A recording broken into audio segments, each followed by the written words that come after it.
रामकृष्ण हरी हरे जय जय राम कृष्ण हरी जय जय राम कृष्ण हरी जय जय राम कृष्ण हरी जय जय राम कृष्ण हरी जय राम कृष्ण हरी जय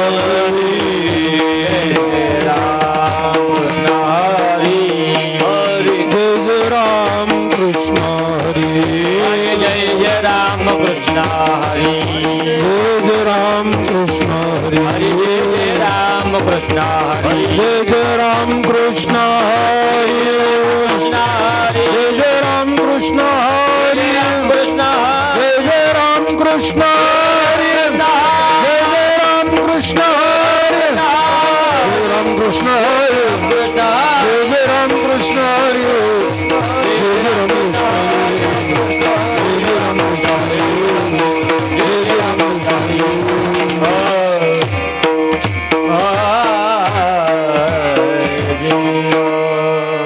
रूप पाहता लोचनी रूप पाहता लोचनी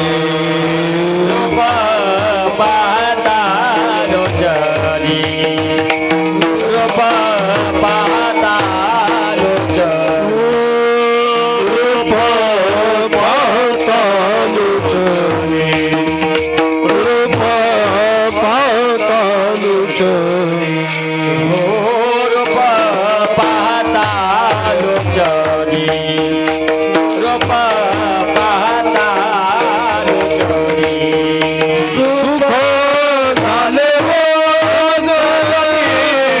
सुख झाले हो तो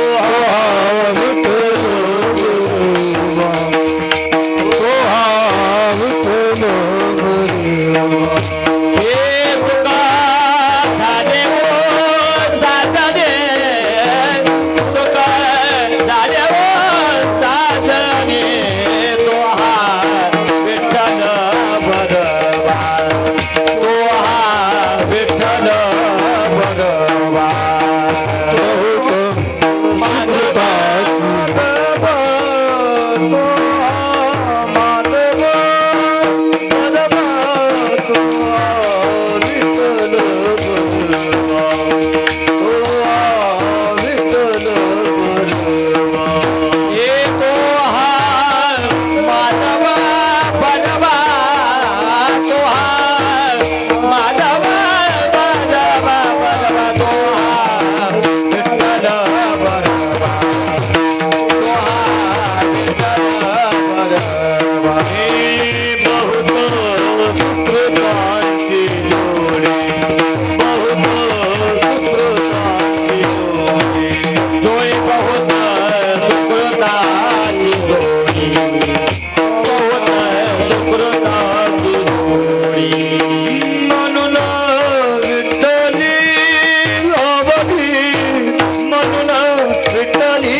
परवा हे तो माधव परवा, तो माधव परवा, तो विठ्ठल परवा, तो विठ्ठल परवा, तो माधव परवा, तो माधव परवा, तो विठ्ठल परवा, तो विठ्ठल परवा. सर्व सुखाचे आगर, सर्व सुखाचे आगर, सर्व सुखाचे आगर, सर्व सुखाचे आगर,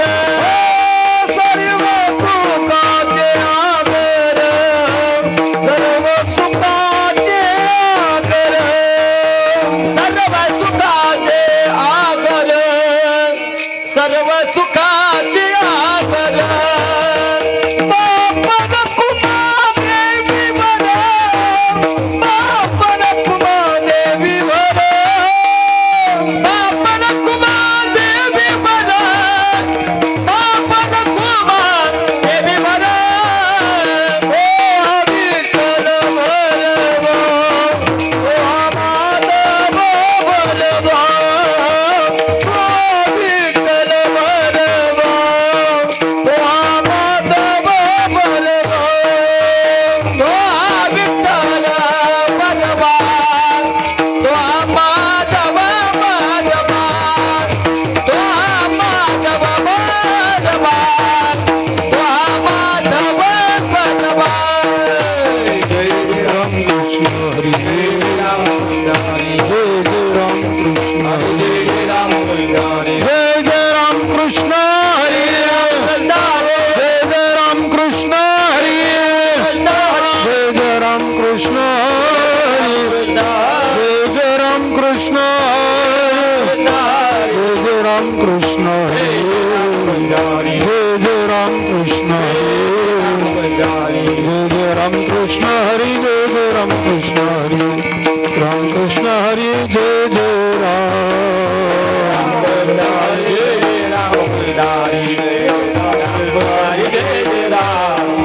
हरे जय राम.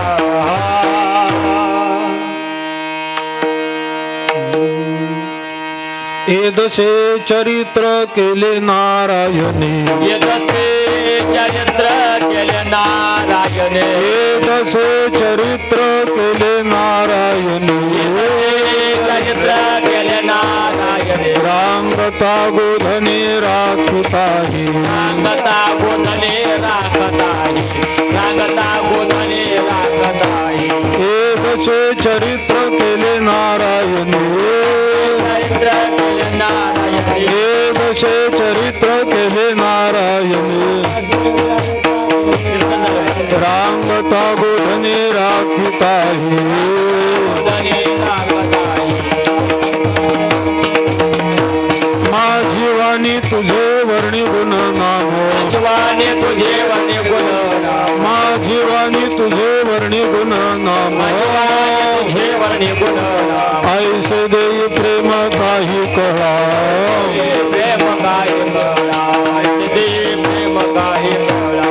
हे सोंग सारिले या रूपे अनंते, या रूपे अनंत, हे सोंग सारिले या रूपे अनंते, सारिले या रूपे अनंत. पुढे ही बहुत करणे आहे, पुढे बहुत करणे आहे, पुढे बहुत करणे आहे. आहे तुका म्हणे धर्म संस्थापने, म्हणे धर्म संस्थापने, आहे तुका म्हणे धर्म आहे संस्थापने, तुका म्हणे धर्म संस्थापने. केला नारायणे अवतार, केला नारायणे अवतार, केला नारायणे अवतार. आहे तुका म्हणे धर्म संस्थापने, तुका म्हणे धर्म संस्थापने, आहे तुका म्हणे धर्म संस्थापने, म्हणे धर्म संस्थापने. केला नारायणे अवतार, नारायणे अवतार, केला नारायणे अवतार. माझी वाणी तुझे वर्णी गुण नाम, जेवणे गुण नाम, माझी वाणी तुझे वर्णी गुण नाम, जेवणे गुण ऐसे दे प्रेम काही कळा प्रेम काय करा ऐसे जय प्रेम काय करा विठोबार कुमाई कुमार कुमाई कुमार कुमाई विठोबार कुमाई कुमार कुमाई कुमार कुमाई कुमार कुमाई कुमार कुमाई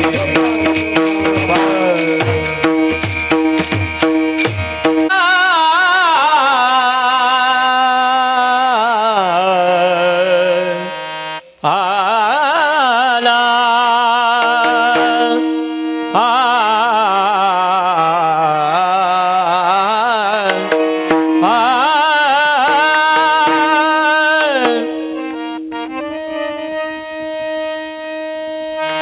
ये जसे चरित्र केले नारायणे ये जसे चरित्र केले नारायणे तसे चरित्र केले नारायण हे तसे चरित्र केले नारायण ये जसे चरित्र केले नारायणे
वेग जाणू घे आया राधाचित शृंगार करे और मीरा बन गाई जोग एक रानी एक दासी दोनों हरि प्रेम की प्यासी अंतर क्या दोनों की होते में बोलो एक गीत गावाने एक हार जमाने एक प्रेम दीवानी एक जर सरीवा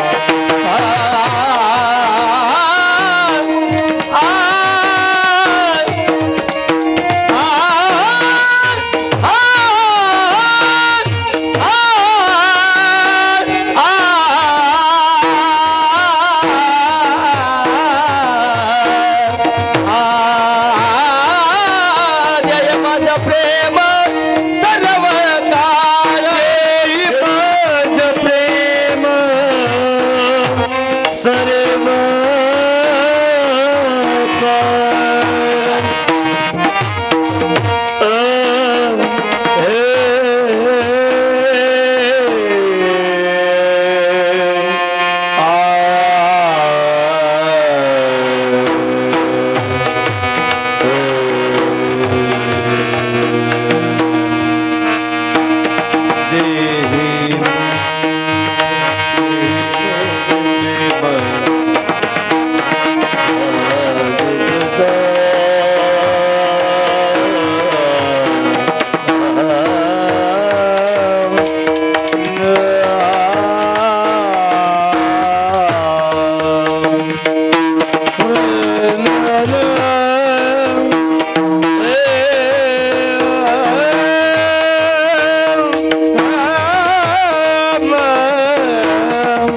जय माझ प्रेम सर्व काळ जय माझ प्रेम सर्व काळ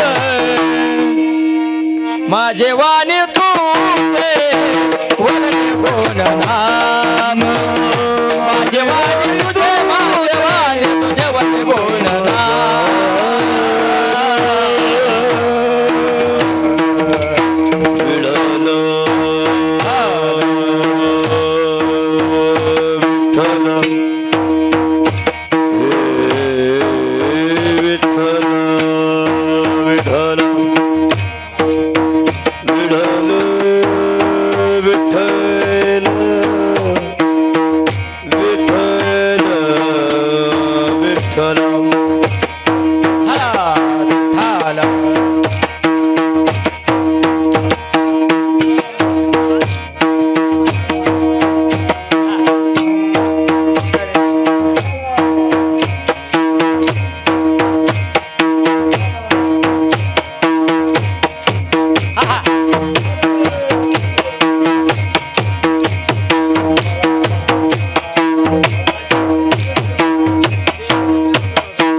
माता की जय, पवन सुत हनुमान की जय।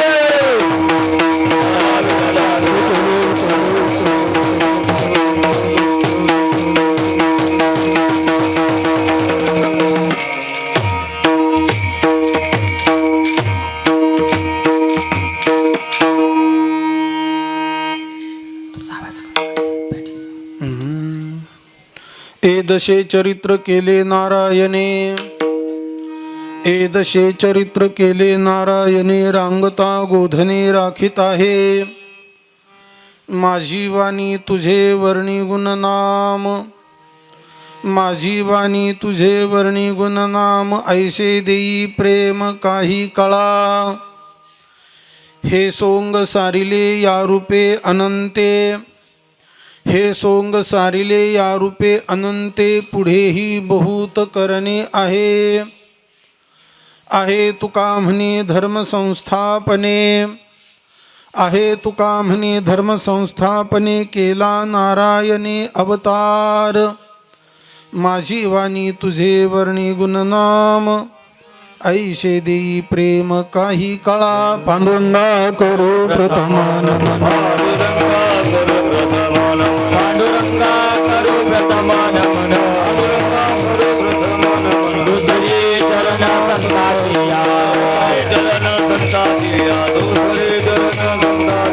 त्यांच्या कृपा झाल्या कथेचा विस्तार, झाल्या कथेचा विस्तार. बाबाचे सद्गुरु दास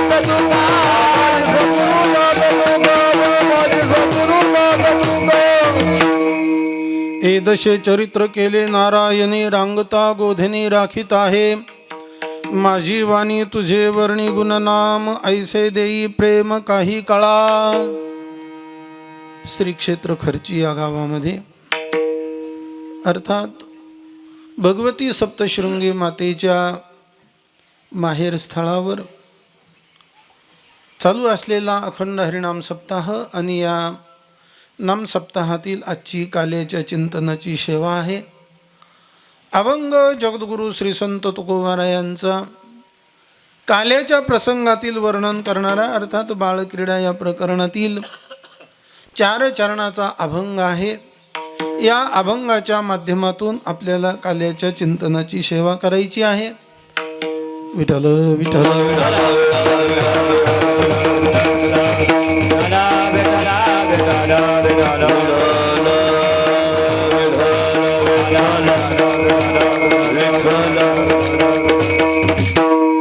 या पवित्र स्थळावर भगवती सप्तशृंगी मातेचं प्रगटीकरण झालं.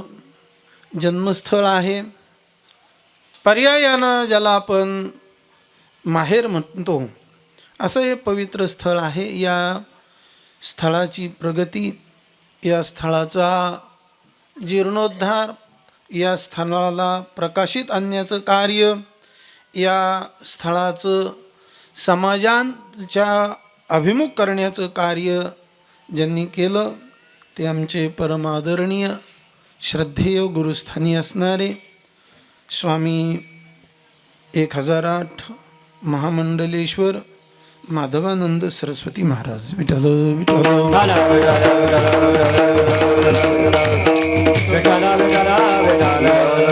मला असं वाटतंय की स्वामीजींचं आगमन या भूमीवर होण्याच्या अगोदर हे स्थळ हे समाजाला फारसं परिचित नव्हतं. माहिती होतं नाही असं नाही, पण फारसं परिचित समाजामध्ये नव्हतं. स्वामीजींनी या स्थळाचं संशोधन केलं. शास्त्र पुराण सर्व धर्मग्रंथांमधलं ग्रंथाचं अवलोकन करून योग्य ते पुरावे समाजाच्या समोर सादर करून हे स्थळ समाजाच्या दर्शनाकरता समाजाच्या समोर आणले. स्वामीजींचा या कार्यामध्ये फार मोठा वाटा आहे. या ठिकाणी आल्यानंतर प्रकर्षाने मला एक गोष्ट जाणवते. वारकरी संप्रदायाचे श्री गुरु निवृत्तीनाथ महाराज यांची समाधी त्र्यंबकेश्वरला आहे, पण काही काळापूर्वी ज्ञानोबाराय आदी सर्व भावंडांच्या समाध्याही फार दुर्लक्षित होत्या. दुर्लक्षित होत्या म्हणण्याचा अर्थ की ज्या वेळेला शांतीब्रह्म एकनाथ महाराज पैठण क्षेत्री प्रगट झालेत आणि ज्ञानोबारायांचा साक्षात्कार झाला, अजान वृक्षाची मुळी कंठाशी लागली, येऊनी अलंकापुरी काढ वेगी, असं ज्या वेळेला नाथ महाराजांना स्वप्न पडलं त्यावेळेला शांतीब्रह्म एकनाथ महाराज आळंदीला आलेत आणि आळंदीला आल्यानंतर त्यांनी खूप शोधाशोध केली, पण नेमकी ज्ञानोबारायांची समाधी कुठे आहे हे त्यांना कळेनासं झालं. त्यावेळेला ते रात्री शांत झोपलेत आणि झोपल्यानंतर त्यांना साक्षात्कार झाला की आळंदीमध्ये जे सिद्धेश्वराचं मंदिर आहे त्या सिद्धेश्वराच्या मंदिरासमोर नंदी आहे आणि नंदीला बाजूला करा आणि तिथून माझ्या समाधी स्थळाला येण्याची जागा आहे. त्यावेळेला शांतीब्रह्म एकनाथ महाराजांनी नंदीला बाजूला सारलं आणि आतमध्ये त्या समाधी स्थळाकडे ज्या वेळेला प्रवेश केला त्यावेळेला शांतीब्रह्म एकनाथ महाराजांना ज्ञानोबारायांचा साक्षात्कार झाला. विठ्ठल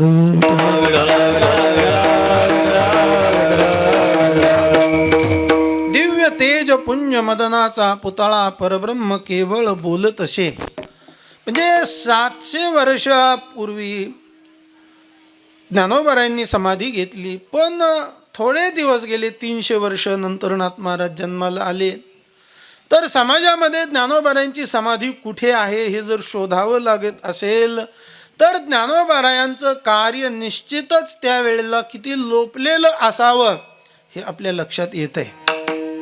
ठीक आहे, काही वर्षापूर्वीचा काळ जर आपण बघितला तर श्रीगुरु निवृत्तीनाथ महाराजांची समाधी त्र्यंबकेश्वरला आहे हे संत वाङ्मयावरून सिद्ध जरी झालेलं असलं तरी अनेक समाध्या त्या ठिकाणी होत्या. मग नेमकी समाधी निवृत्तीनाथांची कोणती आहे हे ओळखायचं कशावरून? त्यावेळेला जोपूरचे पाटील बाबा त्यांना श्रीगुरु निवृत्तीनाथ महाराजांचा साक्षात्कार झाला आणि निवृत्तीनाथांची समाधी कोणती आहे हे त्यांनी दाखवलं. विठ्ठल विठ्ठल.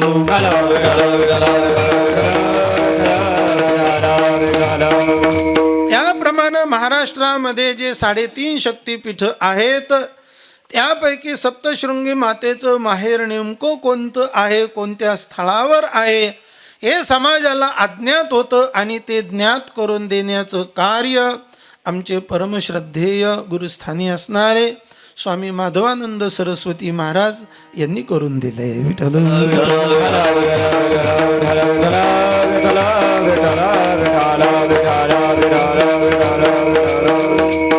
तसं आपण ज्या वेळेला शास्त्र पुराणांचा धांडोळा घेतो त्यावेळेला एक लक्षात येत आहे की निश्चितच हे स्थळ केवळ सप्तशृंगी मातेच्या जन्मस्थानानं पवित्र झालेलं आहे असं नाही, तर या स्थळाला त्याहीपेक्षा पूर्वीचा अनेक प्रकारचा इतिहास लाभतो. कारण कुठलीही गोष्ट ही सनातन पवित्र जर असेल तर त्या स्थळाला काहीतरी इतिहास घडत असतो, अन्यथा घडत नाही.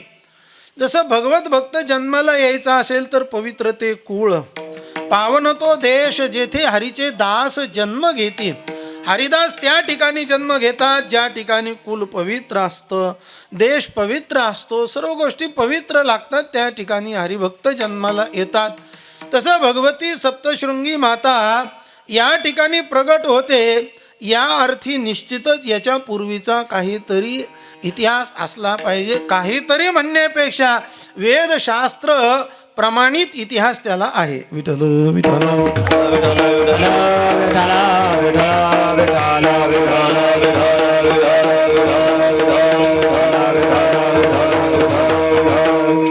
चिरंजीव गणनेमध्ये असणारे मार्कंडेय ऋषी आणि त्या मार्कंडेय ऋषींचे अवतार मानले गेलेले और्व मुनी, त्या और्व मुनींची सुद्धा ही तपस्थली आहे. तसं और्व मुनींचा अवतार मार्कंडेयाचा अवतार और्व मुनी आहेत. अवतार मानण्यामध्ये 2 गोष्टी असतात. काही वेळेला सादृश्य जर घडलेलं असेल तर अवतार मानला जातो. विठ्ठल विठ्ठल.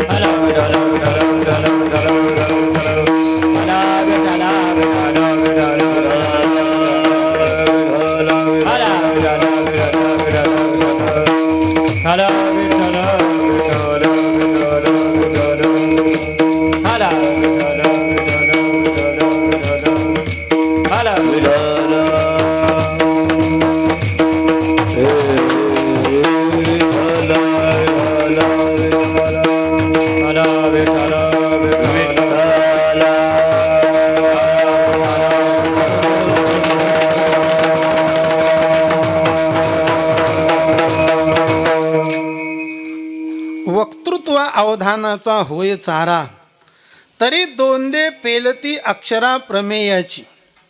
ज्ञानोबाराय सांगतात समोर श्रोत्याच्या रूपांमध्ये जर अधिकारी व्यक्ती असेल तर वक्त्याला बोलण्याकरता अधिक स्फुरण चढतं. श्रीगुरु निवृत्तीनाथ महाराज समोर बसल्यानंतर ज्ञानोबाराय सांगतात मी काहीच बोलत नाही, मला काही त्यातलं कळत नाही, पण माझ्याकडून श्रीगुरु निवृत्तीनाथ महाराज हे सर्व बोलून घेतात. ज्ञानदेव म्हणे मी चाडे, सद्गुरूंनी केले कोडे, माथा हात ठेविला ते पुढे बीजची वाहिले. मी एक चाडं आहे पेरण्याचं, पण श्रीगुरु निवृत्तीनाथ महाराजांनी हात ठेवला ना डोक्यावर, म्हणून येणे मुखे जे जे निघे ते संतांच्या हृदयी साचचे लागे. माझ्या मुखातून जे शब्द येतील ते संतांच्या हृदयाचा ठाव घेणारे असतील. म्हणजे मी बोलत नाही तर श्रीगुरु निवृत्तीनाथ माझ्याकडून बोलून घेतात. तसं तुम्ही प्रभू तुम्ही महेशाची या मूर्ती, मी दुबळारची तसे भक्ती, म्हणून बोल जरी गंगावती तरी स्वीकाराल की. बाबाजी एक माझ्या जीवनातलं सांगतो. तुमच्यासारख्या महान विभूती ज्या वेळेला श्रोता या भूमिकेमध्ये बसतात ना, त्यावेळेला मला बोलण्याकरता खूप आनंद होतो आणि उत्साह वाढतो. आताचे जे 2-4 मिनटं आम्ही गेले ना, आम्ही फक्त तुम्ही येईपर्यंत टाईमपास केला आणि तुम्ही आल्यानंतर मग बोलण्याकरता असा उत्साह येतो. नाहीतर काही काही वक्ते असं समोर अधिकारी माणूस घाबरून जातात. घाबरण्याचं काही कारण नसतं ना. मातेपुढे बाळका रिगता नाही शंका, तैसे मन देता नालोची जोत. ज्ञानोबाराय सांगतात लहान मुलाला आईच्या समोर जाण्याकरिता मनामध्ये संकोच नसतो, अजिबात संकोच नसतो. तसं महान विभूतींच्या समोर बालकाच्या रूपानं बोलण्यामध्ये आपण संकोच धरण्याचं काही कारण नाही आणि भीती धरण्याचं तर अजिबात कारण नाही. विठ्ठल विठ्ठल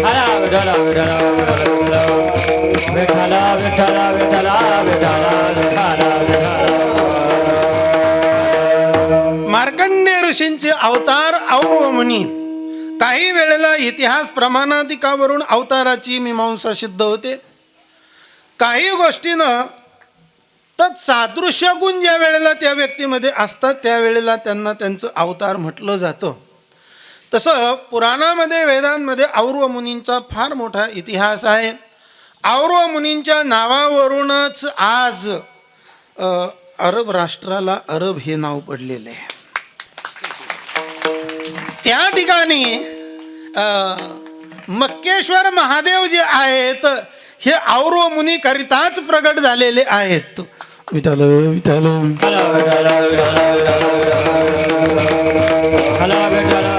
काही वेळेला व्यक्तीच्या कार्यावरून व्यक्तीला नाव पडत असतं आणि कार्यावरून पडलेलं नावच योग्य असतं. और्व ऋषीला जे नाव पडलेलं आहे, उरू शब्दाचा अर्थ मांडी, मांडी फाडून उर फाडून किंवा उर म्हणजे पोट असाही अर्थ करायचा. असंच केलेलं योग्य राहील.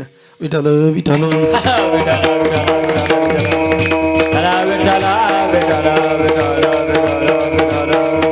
ज्या वेळेला भार्गव वंशामध्ये आणि रघुवंशांमध्ये अर्थवादावरून युद्ध चालू होतं त्यावेळेला रघुवंशातील और्व मुनी त्या आईच्या उदरात असताना मातेला पलायन करण्याचा वेळ आला आणि पलायन करत असताना आता आपल्याला शरीर ठेवायचं नाही आहे, पण उदरामध्ये असणारा गर्भ कुणाच्या तरी उदरी घालायचा. त्यावेळेला त्या मातेनं आपला गर्भ एका ब्राह्मण स्त्रीच्या गर्भामध्ये टाकला आणि दिवस संपल्यानंतर ज्या वेळेला त्या स्त्रीनं पोट फाडून उरू ज्या वेळेला तो गर्भ बाहेर काढला आणि त्यावरून त्यांना और्व हे नाव पडलेलं आहे. और्व मुनीचं हे नाव कार्यावरून त्यांच्या जन्मावरून त्यांना हे नामाभिधान प्राप्त झालेलं आहे.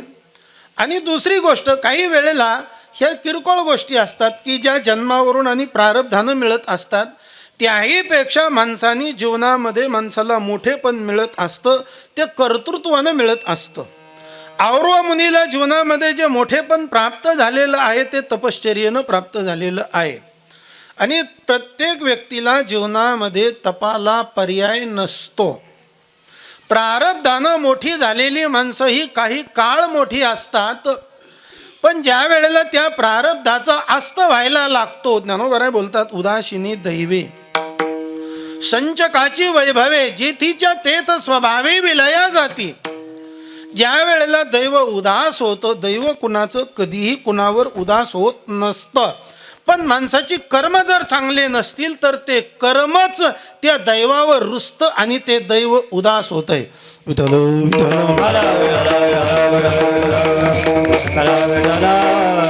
एकेकाळी प्रगतीच्या उत्तुंग शिखरावर चढणारी माणसं सुद्धा जेवढी वर जातात तेवढ्याच प्रमाणामध्ये ते खाली येतात. म्हणून माणसाने फार मोठं होण्याचा जीवनामध्ये कधीच प्रयोग करू नये. बाणासुरासारखा ज्या लोकांमध्ये जाईल त्या लोकांमध्ये दंड थोपटल्यानंतर सर्व आपलं राजवैभव सोडून निघून जात होते. रावणासारखांच्या त्रैलोक्यावर दरारा होता, सहस्त्रार्जुनाचा मोठा दरारा होता, पण आज जीवनामध्ये ते कुठे गेलेत याचा पत्ता लागत नाही. म्हणून प्रारब्ध वशामध्ये मोठी झालेली माणसं वेगळी आणि योग्य तपश्चर्या करून साधनेच्या द्वारा सिद्ध झालेली मोठी माणसं वेगळी, ज्याच्यामध्ये औरव मुनींचं नाव आहे. विठ्ठल विठ्ठल.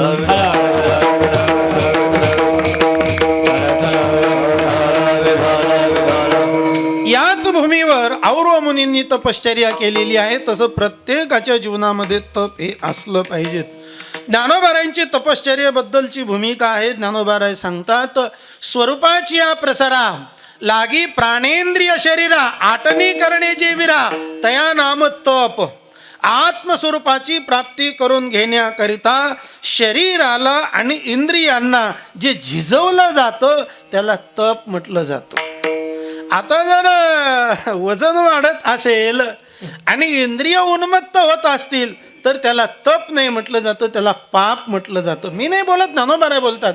मातलिया इंद्रियांचे वेग, प्राचीने खवळले रोग अथवा योग वियोग प्रिया प्रियांचे हे जीवनातलं मोठं पाप आहे. म्हणून पाप दूर सारायचं असेल तर संत संगतीमध्ये येऊन तप केलं पाहिजे. जी तपश्चर्येची तपस्थली ही औरव मुनींची आहे.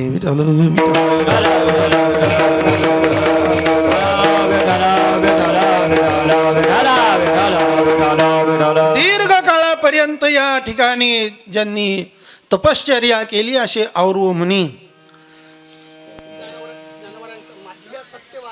माझी या सत्यवादाचे तप वाचा केले बहुत कल्प तया फळाचे हे महाद्वीप पातलो प्रभू. पुण्य पोशिली असाधारणे ती तुझे गुणवानने देवोनी मज उत्तीर्ण झाली आजी. ज्ञानोबाराय सांगतात, मी एक कल्प नाही कल्पच्या कल्प तप केलं म्हणून मला गीतेवर ज्ञानेश्वरीची टीका करण्याची बुद्धी सुचली. श्रीगुरु निवृत्तीनाथांनी माझ्याकडून कृपा करून घेतली. हे वाणीच्या तपाचं सामर्थ्य आहे, जीवनामध्ये केलेल्या सत्यवादाचं तप आहे. विठ्ठल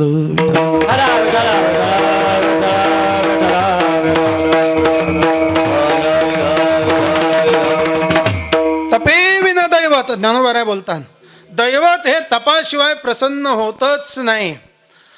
औरव मुनींनी या ठिकाणी तपश्चर्या केली आणि तपश्चर्येचं ऋण भगवंतावर झालं, भगवान शंकरावर. कारण आपण जर तप केलं तर तप केलं की पत निर्माण होते. बँकेमध्ये गेला, चेक भरला, पण बँक बॅलन्स जर नसेल तर पर्यायानं आपला चेक बाद होतो, बाजूला येतो. आणि जास्त जर दादागिरी करण्याचा प्रयत्न केला तर केस होते, नाही चालत. म्हणजे आपल्याला मिळेल तेव्हा, ज्या वेळेला आपली पत असेल तर, आणि पत तेव्हा निर्माण होते ज्या वेळेला मनुष्य तप करतो. औरव मुनींनी या ठिकाणी तपश्चर्या केलेली आहे, जीवनामध्ये पराकाष्ठा केली आणि त्या तपश्चर्येचा परिणाम असा झाला, भगवान शंकर पार्वती मातेसह त्यांना दर्शन देण्याकरता या ठिकाणी आलेत. ते ऋणवयपण देखोनी अंगी मी आपल्याच उत्तीर्णत्वा लागे. भक्तांनी केलेल्या तपश्चर्येच्या ऋणातून सेवेच्या ऋणातून उत्तीर्ण होण्याकरता परमात्मा त्यांना भेट देण्याकरता येतो.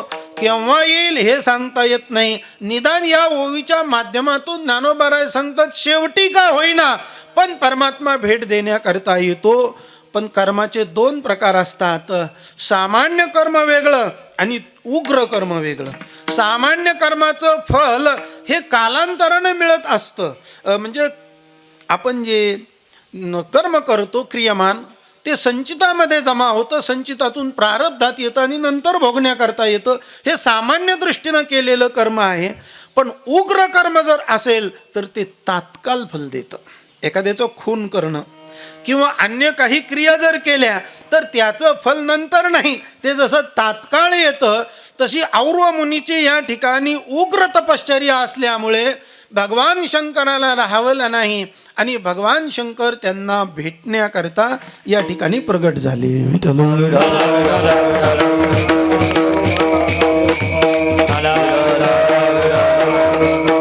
भगवान शंकराचं और्व मुनींना दर्शन झाल्यानंतर भगवान शंकरांनी सांगितलं, ऋषी वरमरोही काहीतरी मागा. आता मागा म्हटल्यानंतर ते काय आपल्यासारखे भक्त होते का? मला सत्ता दे, मला संपत्ती दे, ऐश्वर्य दे, वैभव दे, मठ नसेल तर मठ दे, आश्रम नसेल तर आश्रम दे, मंदिर नसेल तर मंदिर दे. काय जे नसेल ते मागणारे ते होते का? नाही, हे आम्हाला शिकवणारे आमचे तुकोबाराय सुद्धा नाही. तर जाणोनी अंतर टाळीशील कर कर तुझं लागली हे खोडी. पांडुरंगा बहुकुडी, देवा तुला अशी वाईट खोड लागलेली आहे. आमच्या मनामध्ये काय आहे ते तू जाणतोस आणि त्या जाणल्याप्रमाणे ते तू आमच्या समोर देतोस. हे चांगलं नाही. विठ्ठल विठ्ठल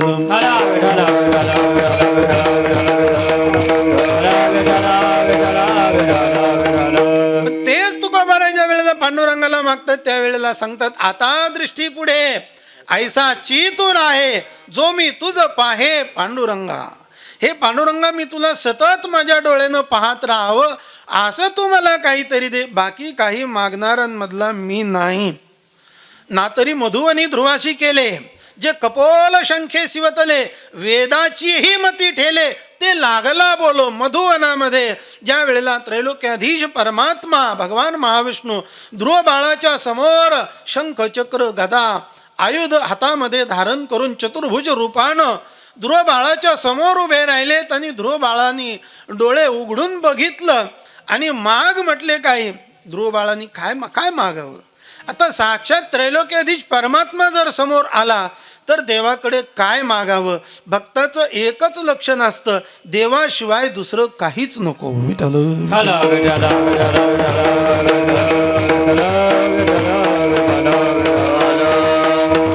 तसं भगवान शंकरांनी औरव मुनींना सांगितलं, मुनी काहीतरी मागा. त्यावेळेला त्यांनी सांगितलं, तुम्ही मला एकच द्या की कल्पांतापर्यंत तुमचा या ठिकाणी गुप्त रूपानं का होईना पण वास असावा. तुम्ही या ठिकाणी राहावं एवढं मला द्या. आणि ज्या ठिकाणी भगवान शंकर पार्वती मातेसह असतील त्या ठिकाणाला काय कमी पडेल महाराज? काय भूमी असेल ती? अशी पवित्र भूमी ही और मुनींच्या तपश्चर्येची आहे. विठ्ठल विठ्ठल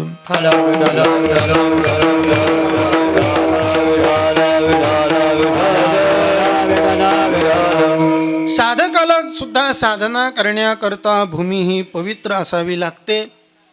त्या पवित्र भूमीतच साधना होते. ज्ञानोबाराय बोलतात, भूमीचे मार्दव सांगे कोंभाची लवलव, नाना आचार गौरव सुकुली नाचे. जमीन कशी आहे हे जर ओळखायचं असेल तर त्या जमिनीवर आलेलं पीक कसं आहे याच्यावरून ती जमीन ओळखली जाते. माणसं कुलवान आहेत का कुलांगार आहेत हे जर ओळखायचं असेल तर त्यांच्या आचरणावरून ओळखलं जाते. तशी साधना करण्याकरता भूमी पवित्र असावी लागते. 88,000 ऋषींना ज्या वेळेला यज्ञ करायचा होता त्यावेळेला ब्रह्मदेवाकडे त्यांनी भूमी मागितली. ब्रह्मदेवानी चक्र सोडलं आणि सांगितलं या चक्राची नेहमी ज्या ठिकाणी स्थिर होईल त्या ठिकाणी तुम्ही यज्ञ करा. नेहमी यत्र शीर्यते, ती नेहमी ज्या ठिकाणी स्थिर होईल त्या ठिकाणी यज्ञ करा. ते नैमिषारण्य आहे. 88,000 ऋषींनी त्या भूमीमध्ये तप केलं, दीर्घ काळपर्यंत यज्ञ केला, सत्र केलं. भागवताची कथा सुद्धा महर्षी वेदव्यासांनी त्याच ठिकाणी लिहिली.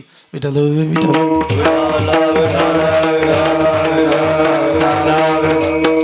ऋषी मुनी साधू संतांना साधकांना भूमी साधनेकरता अनुकूल असावी लागते. या भूमीचं वर्णन खूप सुंदर ज्ञानोबारायांनी केलेले 6व्या अध्यायामध्ये. गीतेमधला श्लोक आहे, शुचौ देशे प्रतिष्ठाप्य स्थिरमासनमात्मनः नात्युच्छ्रितं नाति नीचम चैलाजिन कुशोत्तरम. शुचौ देशे, देश शुद्ध असावा लागतो, पवित्र असावा लागतो. शुचौ देशे प्रतिष्ठाप्य, त्या ठिकाणी स्थिर व्हायचं. स्थिरमासनमात्मनः नात्युच्छ्रितं नाति नीचम चैलाजिन कुशोत्तरम. विठ्ठल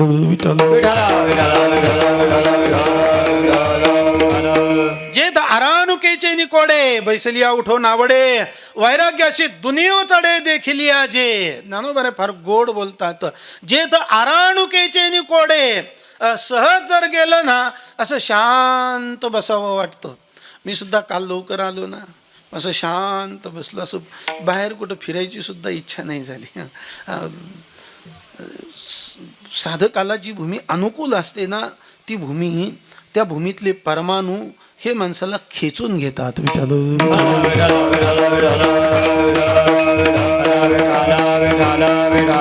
आरानुकेचे निकोडे बैसलिया उठो नावडे. नाही तर असं वाटतं चला लवकर, इकडे तिकडे भटकत राहिले, समजायचं भूमी कॅच करत नाही. आरानुकेचे निकोडे बैसलिया उठो नावडे वैराग्याशी दुनिव चढे देखिलिया जे. अंतःकरणामध्ये जर वैराग्याचं बीज असेल तर ते वैराग्याचं बीज ज्या भूमीवर गेल्यानंतर दुप्पट वाढतंय, त्याला समजायचं ती भूमी साधनेला अनुकूल आहे. आणि नाही तर मग साधकाला सुद्धा काही भूमी असते ती पतित करते. उदाहरण सांगूनच जातो. ज्या वेळेला प्रभू रामचंद्र, लक्ष्मण आणि सीतामाता हे बरोबर चाललेले होते दंडकारण्यामध्ये. सीतेचं काही अपहरण तेव्हा झालेलं नव्हतं आणि लक्ष्मणाच्या मनामध्ये विचार आला, 14 वर्षाचा वनवास दादा करताय, माझ्या करता नाहीये. मग त्यांनी 14 वर्षाचा वनवास भोगायचा, मी त्यांच्याबरोबर 14 वर्ष दुःखी राहण्याचं काही कारण नाही. झोपही नाही आणि जेवणही नाही, दोन्ही गोष्टी नाही. मग त्यांच्याकरता मी त्रास का सहन करू? त्यांना त्रास झालेला आहे, मी त्यांच्याबरोबर त्रास सहन करणार नाही. लक्ष्मणाच्या मनात विचार आले. पण लक्ष्मणाने ते लगेच प्रभू रामचंद्रांना सांगितलं, प्रभू माझ्या मनामध्ये असे विचार यायला नको आहेत, पण माझ्या मनामध्ये हे विचार येतात, याचं कारण काय? प्रभू म्हटले, लक्ष्मणा काही कारण नाही आहे. इथली माती तू मुठभर हातामध्ये घे. मुठभर माती हातामध्ये घेतली आणि काही अंतरावर प्रभू रामचंद्र, लक्ष्मण, सीता माता गेलेले आहेत. आणि प्रभू रामचंद्रांनी लक्ष्मणाला सांगितलं, लक्ष्मणा माती खाली ठेव. माती खाली ठेवल्यानंतर लक्ष्मणाची बुद्धी शुद्ध झाली. लक्ष्मण म्हणतो, नाही, ज्येष्ठ बंधूची सेवा करणं हे माझं कर्तव्य आहे, ते मी केलंच पाहिजे. मनामध्ये जे विचार आले होते ते चुकीचे होते. पण लक्ष्मणाला असं काही सुचना. त्या ठिकाणी गेल्यानंतर असे विचार झाले आणि या ठिकाणी आल्यानंतर माझे विचार शुद्ध झाले. प्रभू रामचंद्रांनी सांगितलं, लक्ष्मणा तुझ्या मनामध्ये असा जो विकल्प आला होता ना, त्या भूमीवर सुंद आणि उपसुंद दोघे सख्खे भाऊ होते आणि ते एका स्वर्गातल्या फटाकडी करता या ठिकाणी भांडलेत. म्हणून तुझ्या मनामध्ये तो विकल्प आलेला आहे, बाकी दुसरं काही कारण नाही. हे भूमीचं वैशिष्ट्य आहे. विठ्ठल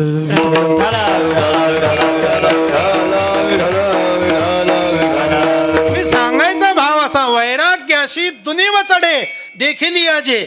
ऋषी मुनी साधू संतांचं वैराग्य ज्या भूमीमध्ये आल्यानंतर दुगुणित होतं. जो संती वसविला ठाओ संतोषाशी सावाओ मना होय उत्साहो धैर्याचा. ज्या ठिकाणी साधू संतांची वस्ती आहे, फार एकांतामध्ये माणसाने राहू नये, साधू संतांमध्ये राहिलं पाहिजेत. एकटा राहिला मनुष्य एकटा बाजूला जाऊ शकतो. म्हणून आमच्या ज्ञानोबारायांनी सुद्धा मेळविली मांदी वैष्णवांची, किंवा ज्ञानोबारायांनी पसायदान ध्यानात सुद्धा मागणी मागितली, ईश्वर निष्ठांची मांदियाळी. ईश्वर निष्ठ, सत्तानिष्ठ, संपत्तीनिष्ठ, ऐश्वर्यनिष्ठ, मानानं निष्ठ, मरायला टेकले तरी सत्ता सोडतच नाहीत, मेल्यानंतर त्यांची सत्ता काढून घ्यावी लागते असे नाही. ईश्वरनिष्ठ, सत्तानिष्ठ नाही, ईश्वर निष्ठांची मांदियाळी ह्या समाजाला भेटावी. म्हणजे जो संती वसविला ठावो, ज्या ठिकाणी साधू संत राहतात अशा भूमीमध्ये राहावं. विठ्ठल विठ्ठल. अभ्यासूची आपण या ते करी, हृदयाते अनुभवरी, ऐशी रम्यपणाची थोरी अखंड जेत जया आडदाता पार्था, तपश्चर्या मनोरथा पाखांडी आई आस्था समूळ होय.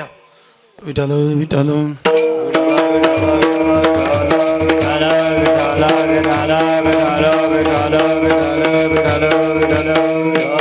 ज्ञानोबा शेवटचं टोक बोलून जातात. जेथ अधिष्ठान प्रगट डोळा दिशे, ज्या भूमीवर बसल्यानंतर आपलं ध्येय, आपलं इष्ट, आपल्या जीवनाचं साध्य जे परमात्म तत्व आहे, ते परमात्म तत्व सहज सहज जर अवलोकन केल्यानंतर डोळ्याच्या समोर दिसत असेल तर समजायचं ती भूमी साधना करण्याकरता योग्य आहे. आणि ती योग्य भूमी म्हणजे सिद्धचंद्र वट खर्ची येथील आहे.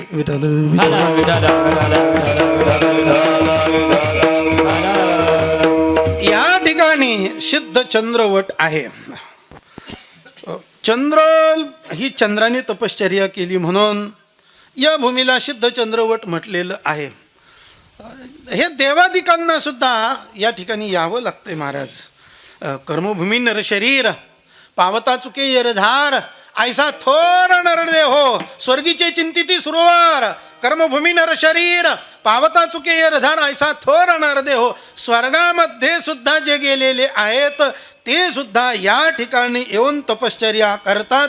इथे चंद्राने केली आणि इंद्राने कुठे केली? इंद्र येऊनी भूमीशी याग संपादिले अहर्निशी, इंद्रायणी इंदोरीशी पंचक्रोशी. यापासून आळंदीपासून 5 कोसावर इंदोरीच्या ठिकाणी इंद्रायणीच्या तीरावर तिथे इंद्राने तपश्चर्या केली, इथे चंद्राने केली म्हणून याला म्हणायचं सिद्धचंद्र वट. विठ्ठल.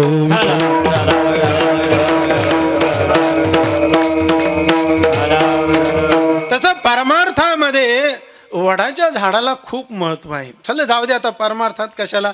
माझ्यासमोर बसलेले तुम्ही जवळजवळ संसारिकच आहात. संसारिक माणसाच्या जीवनामध्ये सुद्धा काय वडाला किती महत्त्व देता तुम्ही. वटसावित्री पौर्णिमेच्या दिवशी पूजा करताना कशा करता की आमचं कुंकू हे अखंड सौभाग्य राहावं याच्याकरता वडाच्या झाडाची पूजा केली जाते.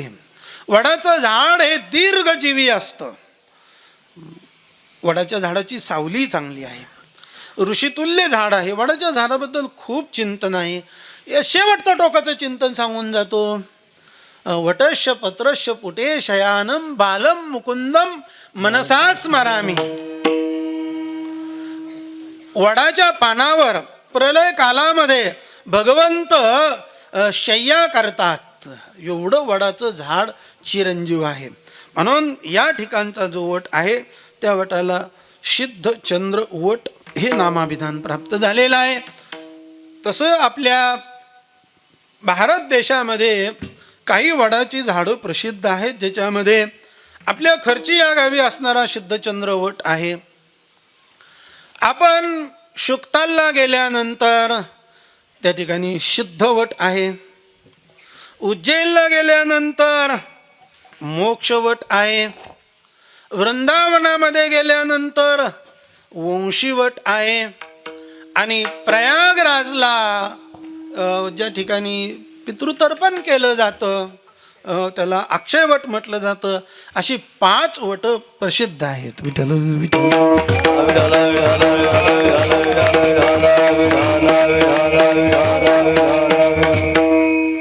पंचसरोवर पुन्हा आहेत. आपण राजस्थानमध्ये गेलात तर पुष्कर सरोवर आहे. आपण कर्नाटकला गेलात पंपा सरोवर आहे. आपण तिबेटमध्ये गेलात, मानस सरोवर आहे, 3 झाले. गुजरातमध्ये गेलात, मातृगयेच्या ठिकाणी बिंदू सरोवर आहे. थोडं पुढं गेलो आपण कच्छमध्ये तर नारायण सरोवर आहे. पंचवट पंचसरोवर. विठ्ठल विठ्ठल.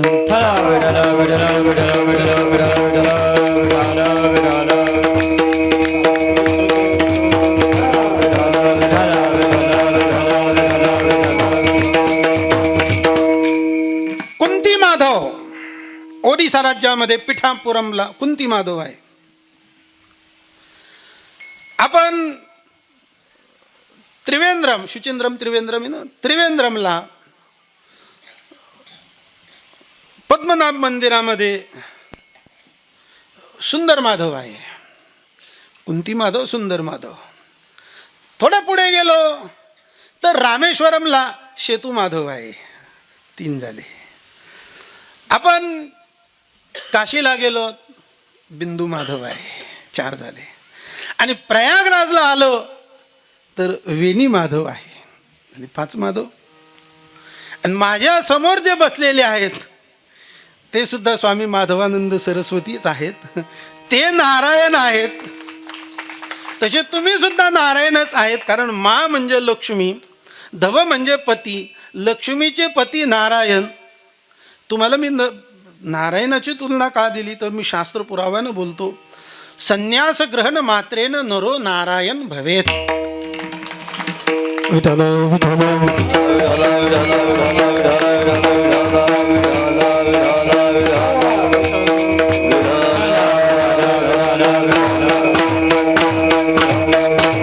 अशी सुंदर ही तपश्चर्याची भूमी आहे. आणि याच भूमीमध्ये ज्या वेळेला भैरवाचं येणं झालं आणि भैरवांनी या ठिकाणी तपश्चर्या केली. भैरव हे भगवान शंकराचे अवतार आहेत.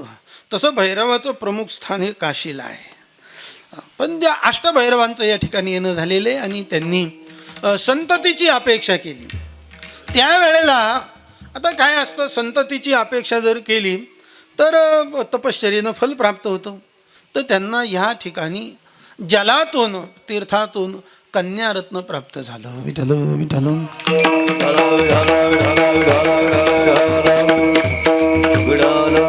भगवतीचा जन्म या ठिकाणी झालेला आहे. भगवती असो चाहे भगवान असो, हे कधीच कुणाच्या उदरी जन्माला येत नाही. अयोनी संभव नोहे काही श्रमी, नामयाचा स्वामी प्रगटला. अयोनी संभव प्रगटला हा राघव.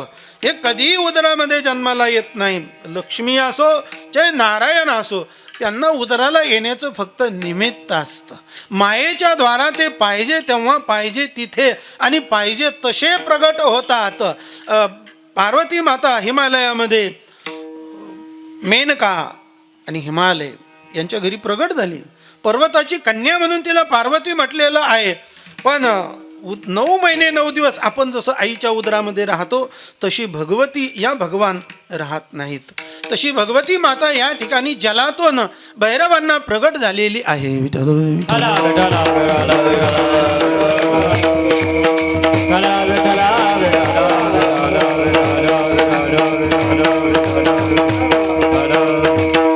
आणि प्रगट झाल्यानंतर जी माणसं समाजाकरता प्रगट होतात ते समाजापुरते मर्यादित राहत नाहीत.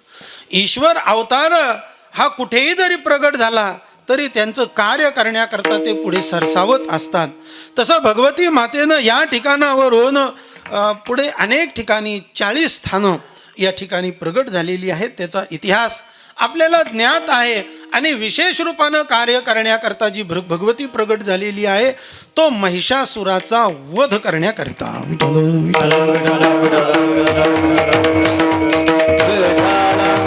महिषासुराचा चरित्र भाग सांगितला जातो. मनूचे मानव, मनूपासून जे तयार झाले ते मानव आहेत आणि धनूपासून जे तयार झाले त्याचं नाव दानव आहे. दानव नाम राक्षस आहे. मनूचे मानव, धनूचे दानव आणि त्या धनूचा पुत्र आहे रंभ. आणि रंभाचं आणि त्रिहायिनी नावाची म्हैस आहे. काय असतं ह्या संसाराचा आणि विषयाबद्दल माणसांनी काही गोष्टी न बोललेल्या बऱ्या राहतात. विठ्ठल विठ्ठल.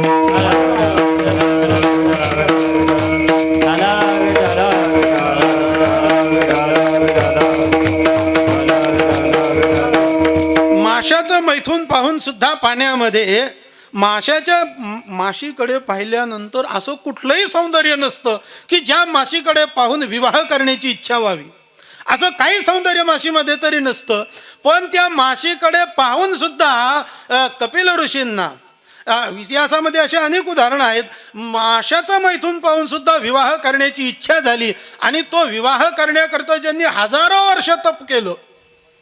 म्हणजे संसाराच्या बद्दल काम माणसाला कुठे मोहित करील हे सांगता येत नाही. त्याला इतिहासातलं प्रसिद्ध असणारं आणि ज्ञात असणारं उदाहरण मी तुमच्या समोर ठेवतोय. विभांडक ऋषी आणि त्यांचा मुलगा ऋषिशृंग. त्या ऋषिशृंग म्हणण्याचा अर्थ वेगळा की ज्याच्या डोक्यावर एक शिंग होतं. विभांडक ऋषीला हरणीपासून ज्याचा प्राप्ती झाली तो ऋषिशृंगाचा इतिहास आहे. तसं इतिहासामध्ये ह्या सर्व गोष्टी पाहिल्या तरी पुराणाची व इतिहासाची तुलना ही फार मोठी होते. आपण म्हणून पुराणातले वांगे पुराणातच ठेवायचे, फार पुराणाचा विचार करायचा नाही. विठ्ठल विठ्ठल. मी हा सर्व इतिहास एवढ्या करता सांगितलेला आहे. रंभ हा धनुचा म्हणजे दानवांचा पुत्र आहे आणि त्याचं आणि त्रिआयनी नावाच्या म्हैशीचं प्रेम झालं. आता काय, आता म्हशीच्या जीवनामध्ये काय सौंदर्य असतं. त्याच्याकरता मी थोडं 2 पाऊल मागे जाऊन माशाचं सुद्धा बोललो की पुराणामध्ये असेही उदाहरणं आहेत. आणि त्याच्यापासून जो तयार झाला पुत्र त्याचं नाव आहे महिषासूर. विठ्ठल विठ्ठल.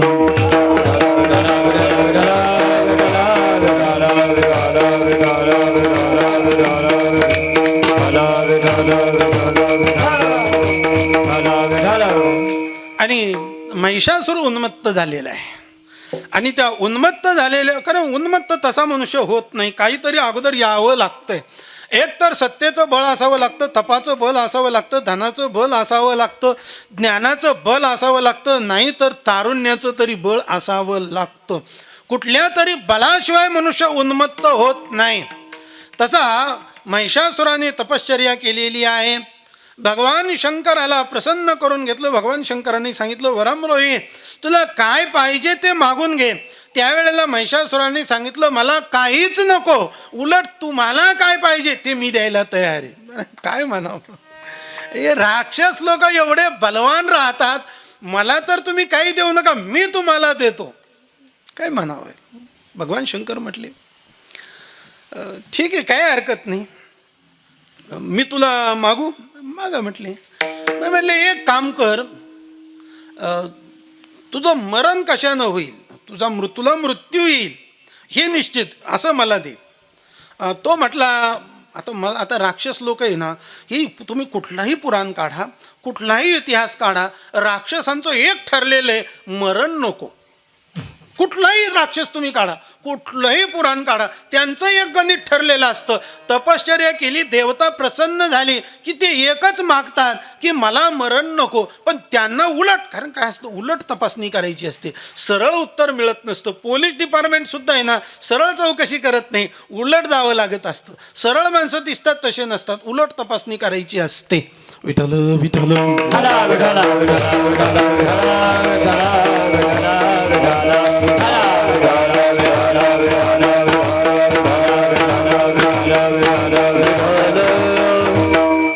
राक्षस देहखंडा नामात्मा, ईश्वर पाषाण प्रतिमा, यया पर्वती प्रमा ढळची नेणे, हे आसुरी संपत्तीच्या लोकांचं आहे. तंबो दर्पो भीमानुष्ट क्रोध पारुष्यमेवच अज्ञानमच्या विजातस्य पार्थ संपदमासुरीम. आसुरी संपत्तीला घेऊन जन्माला आलेली जी माणसं आहेत त्यांचं हे लक्षण आहे. देहखंडानाम आत्मा, शरीर हाच आत्मा आहे आणि या शरीराचं पालन पोषण करणं, शरीर टिकणं म्हणजे शरीरानं अमर होणं, हाच त्यांच्या जीवनामध्ये त्यांनी मोक्ष मानलेला असतो. म्हणून कुठलाही राक्षस मृत्यू नको हे मानतो. असं महिषासुराने भगवान शंकराला सांगितलं, देतोय म्हणे मी तुम्हाला, मला मृत्यू नको, मानवाकडून नको. भगवान शंकर म्हटले असं होणार नाही, मानवाकडून नको, दानवाकडून नको, कोणाकडून मला मृत्यू नको. म्हटले मग कोणाकडून पाहिजे, एका आबला स्त्रीकडून मला मृत्यू व्हावा, असं महिषासुराने वरदान. भगवान शंकर म्हटले तथास्तु. आणि महिषासुर ज्या वेळेला वरदान मिळालं आणि उन्मत्त होतो, विठ्ठल विठ्ठल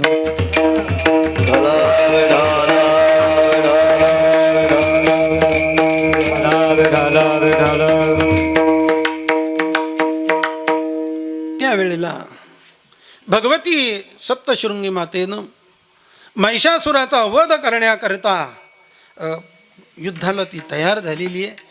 हातामध्ये शस्त्रास्त्र धारण केलेले आणि वीरांगना आहे. मग महिलांमध्ये सामान्य ताकद नाही, महिलांच्या जीवनामध्ये शक्ती असते पातिव्रत्याची. काय काय पातिव्रत्याची, शांडिल्य ऋषींची पत्नी ज्या वेळेला गंगेवर जायची त्यावेळेला भगवान शंकराला पाणी घालण्याकरता ती पदरात पाणी आणायची, पदरात, आणि ते भगवान शंकराला पाणी घालायची. पदरातून पाणी खाली टपकत नव्हतं. आता पदरच राहिले नाहीत. विठ्ठल विठ्ठल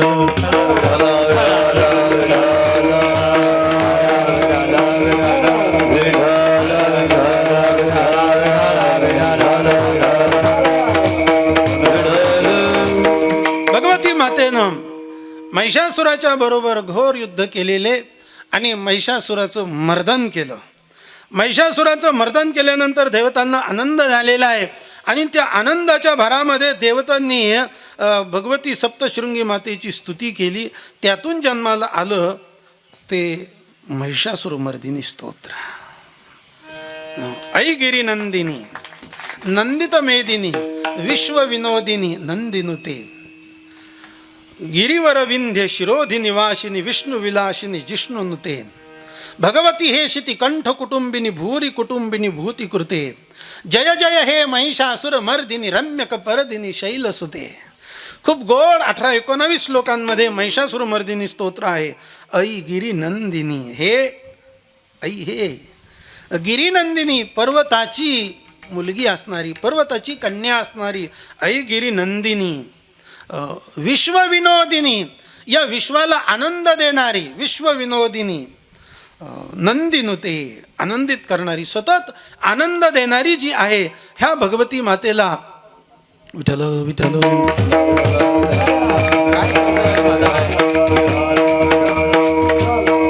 गिरीवर विंध्य निवासिनी, सर्व पर्वतांमध्ये पर्वतराज असणारे ज्या विंध्याद्रीच्या पर्वतावर जी विलास करते, म्हणून सप्तशृंगी गडावर, त्या गडाला नाव सप्तशृंगी गड पडण्याचं कारण आहे, विंध्याद्री पर्वताची 7 शिखरं आहेत. त्या 7 शिखरावरून शृंग शब्दाचा अर्थ आहे शिखर. त्या शिखरावर विलास करणारी म्हणून तिचं नाव आहे शृंगी. गिरीवर विंध्य विलासिनी, शिरोधी निवासिनी, विष्णू विलासिनी, विष्णू विलास करणारी, विष्णूला आनंद देणारी, जी विष्णूची अर्धांगिनी, विष्णू विलासिनी, जिष्णुनुते, इंद्राकडून जी पूजित असणारी, इंद्रादिक देवता सुद्धा जिची पूजा करतात, भगवती.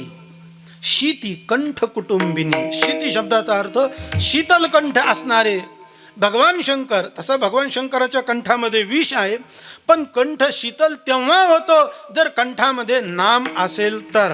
आणि ज्यांच्या कंठामध्ये रामनाम आहे ते भगवान शंकर आहेत. त्या भगवान शंकराबद्दल आता शीती कंठावर थोडंसं व्याख्यान करतो बाबाजी. विठ्ठल विठ्ठल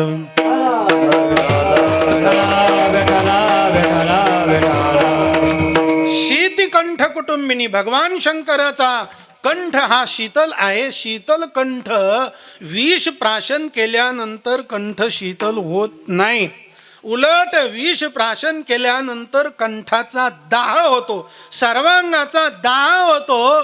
पण ज्यांनी हे बाहेरचं विष तर पिलं, समुद्रमंथनाच्या माध्यमातून तुम्ही ती कथा ऐकता, ज्ञात आहे. पण जे विषयाचे विष उलंडुनी सर्वेंद्रिया प्रायश्चित्त देवोनी आहाती देहाच्या बैसोनी झाडातळी, ज्यांनी हे बाहेरचं विष माणसाला काही करू शकत नाही. बाहेरचं विष एकदा मारतं, पण विषय हे जन्मांतरात मारतात. म्हणून बाहेरच्या विषापेक्षाही विषयाचं विष अतिशय घातक आहे. म्हणून विषय विषवत त्यजेत.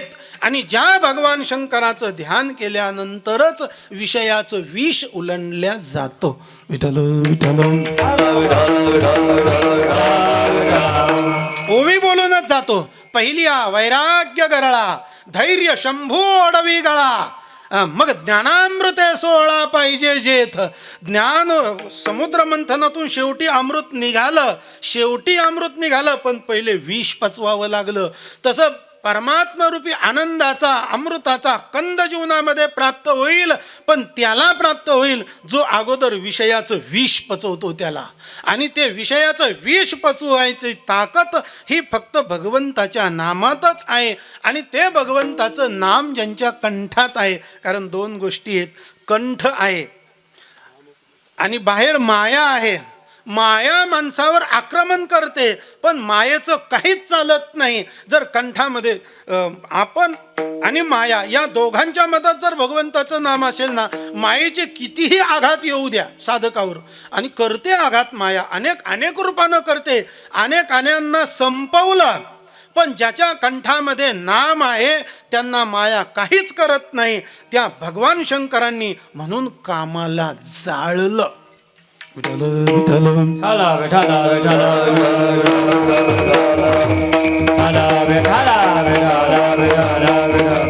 कामाला जाळण्याची ताकद भगवान शंकराला जी प्राप्त झाली, भगवंताच्या प्रभूच्या राम नामामुळे प्राप्त झालेली आहे. म्हणून भगवती हे शिती कंठ कुटुंबिनी भूरी कुटुंबिनी भूतिकृते, जी भगवान शंकराच्या परिवारामधली आहे, ज्या भगवान शंकराच्या परिवारामध्ये राहून जी संपूर्ण ऐश्वर्याची स्वामिनी आहे, अशी भगवती जय जय हे महिषासुर मर्दिनी रम्यक परदिनी शैलसुते, हे महिषासुराचं मर्दन करणारी.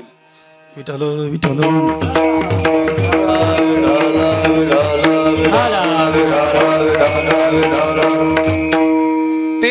ते मोह मदिरा भुलले, विषय विखे घारिले. ज्ञानोबाराज सांगतात, मोहरूपी मदिरेनं माणसं भुलून गेलेलेत. मोहामध्ये चांगली माणसं मोहात सापडतात महाराज. मोह एवढा सोपा नाही, मोहामध्ये अटकायचं नाही. म्हणून मर्दन जर करायचं असेल, त्यावेळेला कुठला तरी एक महिषासूर होता. आता महिषासूर दुसरा नाही, आपला मन हाच महिषासूर आहे. आणि त्या मनरूपी महिषासुराचं मर्दन करणारी जी भगवती आहे, तिच्या दरबारामध्ये आपण सेवा करतोय. विठ्ठल विठ्ठल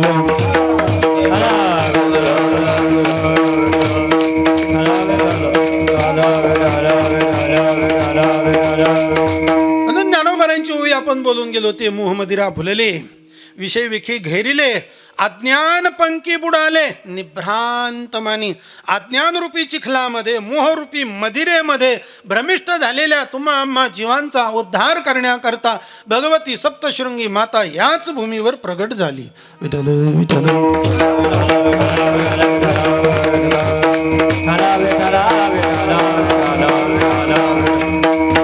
आजची सेवा ही भगवती सप्तशृंगी मातेच्या माहेरावर आहे. आणि माहेराला आल्यानंतर काही जास्त उद्योग करायचे नसतात. माहेराला आलं की शांत बसायचं असतं. काही हे करा ते करा ते करा. मुली माहेराला गेल्यानंतर काही काम करतात का? उलट माहेराला गेल्यावर जास्त करतात. भाऊजायांच्या पुढं नाही, आईच्या पुढं. माझी आई आहे, म्हातारी झालेली आहे, तिला होत नाही. मला सासरला गेल्यावर काम करण्याची आवश्यकता नसते, पण माहेरला गेल्यानंतर करते. पण माहेरला गेल्यानंतरचा विसावा शरीराचा असतो, हे डोक्यातून काढून टाका. मुली माहेरला जातात आणि आराम करतात. नाही, माहेरला गेल्यानंतर शरीराला विसावा नसतो, होईल विसावा मनात येथे. ज्या माहेराला गेल्यानंतर मनाला विश्रांती मिळते. माहेर शब्दाचा अर्थ गाव नाही. माहेर शब्दाचा अर्थ, काही मुलींना भेटलं, का गं यावर्षी दिवाळीला नाही गेली? म्हणजे आता माझं माहेरच राहिलं नाही. माहेर राहिलं नाही असं कसं काय बोलती? सर्व गाव आहे, सर्व आहे, घर आहे, दार सर्व आहे. ती म्हणते माझं माहेर राहिलंच नाही. असं काय झालं? ती म्हणते आई गेली, वडील गेले. मुलीचे आई वडील हेच माहेर असतं. आई वडील गेले, माहेर संपलं. किती भाऊ श्रीमंत असू द्या, भाऊजाई किती जीव लावणारी असू द्या, घरी किती काय वैभव असू द्या, आई वडील गेले माहेर संपलं. आई वडील हे माहेर आहे. माहेराला विसावा मिळतो तो मनाचा विसावा मिळतो. म्हणून आमचे ज्ञानोबराय सुद्धा नामा म्हणे देवा चला तया ठाया विश्रांती घ्यावया कल्पवरी. ज्ञानोबरायांकडे विश्रांतीला त्रैलोक्याधीश परमात्मा येतो. त्रैलोक्याधीश परमात्म्यांनी सुद्धा विश्रांतीची अपेक्षा करावी माहेराला येऊन. मग आपण का करू नये? विठ्ठल विठ्ठला, विठ्ठला, चार वेद 6 शास्त्र 18 पुराणांचा अभ्यास करणाऱ्या स्वामी माधवानंद सरस्वती महाराजांनी सुद्धा सप्तशृंगीच्या माहेराला येऊन विश्रांतीची अपेक्षा का करू नये? आता ओवी ऐका. सकळ शास्त्रांचा विसंवता ठाओ ते भगवद्गीता ओवी गावो ऐसे केले. ज्ञानोबा सांगतात की संपूर्ण शास्त्र वर्णन करून करून शिनल्यानंतर विश्रांतीला ज्या भगवद्गीतेमध्ये आश्रयाला येतात, सकळ शास्त्रांचा विसंवता ठाव विश्रांतीचं स्थान हे जर गीताशास्त्र आहे म्हणजे सर्व मग शास्त्राचं अध्ययन केल्यानंतर सुद्धा आपल्याला ही विश्रांतीची गरज आहे. म्हणून आपण या विश्रांतीच्या सप्तशृंगी मातेच्या माहेराला आलात आणि स्थिर झालात. विठ्ठल विठ्ठल.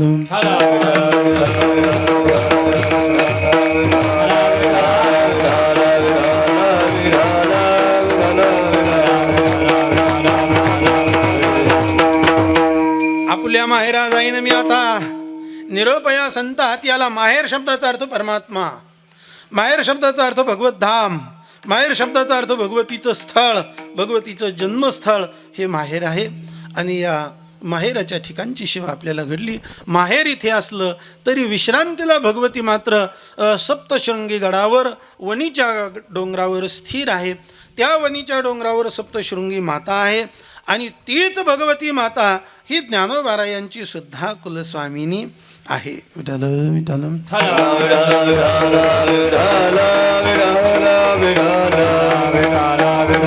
ज्ञानोबारायांची कुलस्वामी आहे म्हणण्याचा अर्थ पहिला इतिहास असा आहे. क्षरसिंधू परिसरी शक्तीच्या कर्णकुहरी नेनो काही त्रिपुरारी सांगितले जे ते क्षीर कल्लोळा हातू मकरोदरी गुप्तू होता तयाचा हातू पैठे झाले. तो मत्स्येंद्र सप्तशृंगी भग्नावयवा चौरंगी भेटला की तो सर्वांगी संपूर्ण झाला. मग समाधी अव्यत्यया भोगवी वासना यया ते मुद्रा श्री गोरक्षराया दिधली मिनी तेने योगाब्जिनी सरोवरू विषय विध्वंसैक विरो.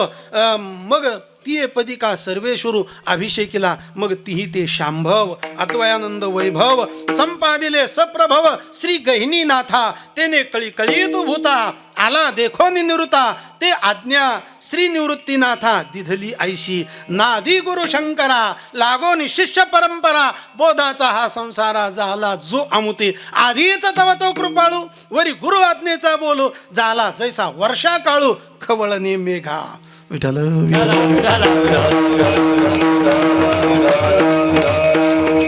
आता सर्व परंपरेच्या ओव्या सांगितल्यात. आता अर्थाचं चिंतन वेळेअभावी तुम्ही पहा. भगवान शंकरांनी जे ज्ञान सांगितलं ते पार्वतीनं ऐकलं. पार्वतीनं ऐकत असताना मच्छिंद्रनाथांनी ते ऐकलं. मच्छिंद्रनाथांनी ऐकलं म्हणण्याचा अर्थ मच्छिंद्रनाथ हे महाविष्णूचा अवतार आणि ज्ञान हे भगवान शंकराचं का महाविष्णूचं असाही थोडासा चिंतनामध्ये काय असतं. आपण जिकडे जाऊ तिकडे तसं बोलत असतो बरं का. म्हणजे तसं नाही म्हणायचा अर्थ की भगवान शंकराच्या बद्दल विषय आला भगवान शंकराबद्दल बोलायचं, महाविष्णूबद्दल आला महाविष्णूंबद्दल बोलायचं. भगवान शंकराचं ज्ञान पार्वतीला भगवान शंकर सांगतायत. ज्ञानोबा त्याचं वर्णन करतात. या गीतार्थाची थोरी स्वय शंभू विवरी जेत भवानी प्रश्न करी. चमत्कार भवानी नाम पार्वती. पार्वती विचारते प्रभू अहो मालक तुम्ही 6 महिने समाधीमध्ये राहता काय आनंद घेता मला तरी सांगा. भगवान शंकर म्हणतात नाही ते ठर म्हणे नेहमीचे देवी जैसे का स्वरूप तुझे तैसे नित्य नूतन देखिजे गीता तत्व. तुझं सौंदर्य जसं चिरतरोण आहे तसं हे गीता तत्व नित्य नूतन आहे हे तुला कळणार नाही. पण पार्वतीचा हट्ट म्हणून भगवान शंकरांनी सांगितलं क्षीरसिंधूच्या परिसरी आता सांगितलेली ओव्या. पार्वतीला सांगितलं, पण सांगत असताना महाविष्णूंना ते ऐकायची इच्छा झाली.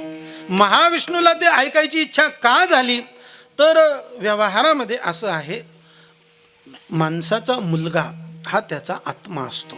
आत्मा वै पुत्र नामाशी, पित्याचा पुत्र हा त्याचा आत्मा असतो. केवळ शारीरिक संबंधानंच रक्तगटानंच मुलाचा संबंध असतो नाही आहे, तर प्रत्यक्ष रूपानं पित्याचा अंश मुलगा असतो. आत्मा वै पुत्र नामाशी, हे त्यातलं व्यवहारातलं सोडून द्या. परमार्थामध्ये या, ज्ञान हे ज्ञानी माणसाचा आत्मा असतो, किंवा ज्ञानी पुरुष माझा आत्मा आहे असंही वावगं म्हटलं भगवंताने. ज्ञानीत्वात्मैव मे मतम हे म्हणा, आणि त्याच्यापेक्षा पुढे जाऊन म्हणा, ज्ञान हा ज्ञानी पुरुषाचा आत्मा असतो. आणि व्यवहारामध्ये जसं सांसारिक माणसाला आनंदाचा सोहळा जर असेल तर पुत्र मुख पाहण्यामध्ये, बरोबर की नाही? मुलाचं मुख पाहणं याच्यासारखा दुसऱ्या जीवनात आनंद नसतो. मुलाच्या पाठीवरून प्रेमानं हात फिरवणं याच्यापेक्षा सांसारिक माणसाला आनंद संसारामधला दुसरा नसतो. पण हे सांगणारा संन्यासी अनुभव काय असेल ते तुम्ही चुकलं तर माफ करा. विठ्ठल विठ्ठल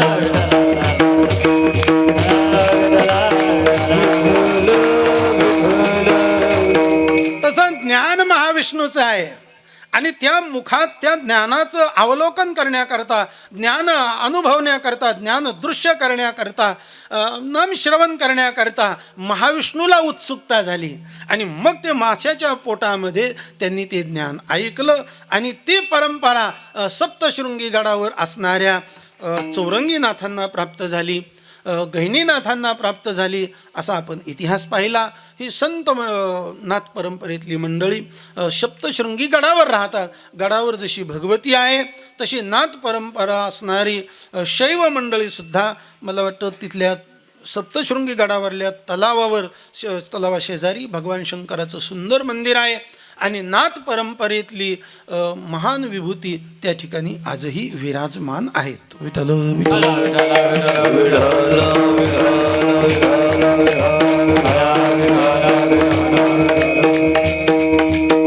ज्ञानोबारांना समाधी दिली, सोपान काकांना समाधी दिली, आणि पुढे फिरत फिरत मेहुणला गेले तर मुक्ताबाईंना सुद्धा समाधी दिली. अर्थात त्या विजेमध्ये अदृश्य झाल्या.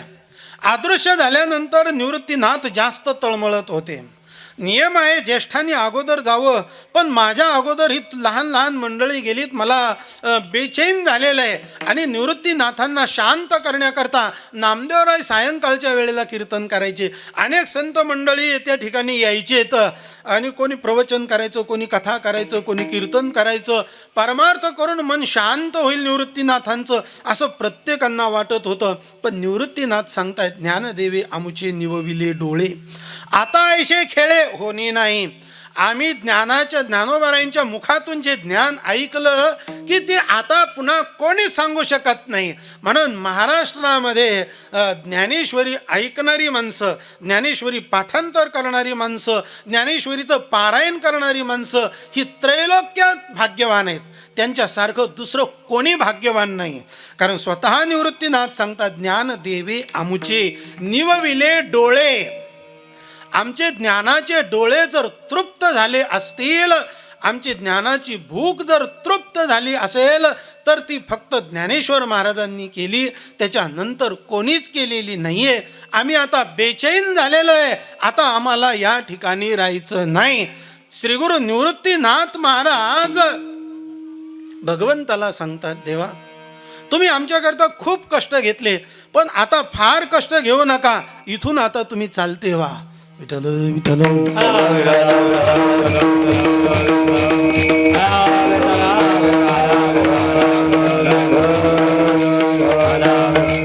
आदिमाया तेथे होईल दर्शन, संत साधूजन भेटतील. निवृत्तीनाथांच्या मुखातले वाक्य आहेत. आदिमाया तेथे होईल दर्शन. ज्या सप्तशृंगी गडावर गेल्यानंतर आदिमाया शक्ती भगवतीचं आम्हाला दर्शन होईल, ज्या गडावर गेल्यानंतर साधू संतांची भेट होईल, म्हणजे चौरंगीनाथ आहे, गहिनीनाथ आहे. ही नाथ परंपरेतली संत मंडळी, आम्हाला त्यांचं दर्शन होईल. म्हणून तुम्ही आता फार वेळ करू नका. आता तुम्ही त्वरे चलावे सप्तशृंगा. सप्तशृंगी गडावर त्या ठिकाणी तुम्ही चला. विठ्ठल विठ्ठल.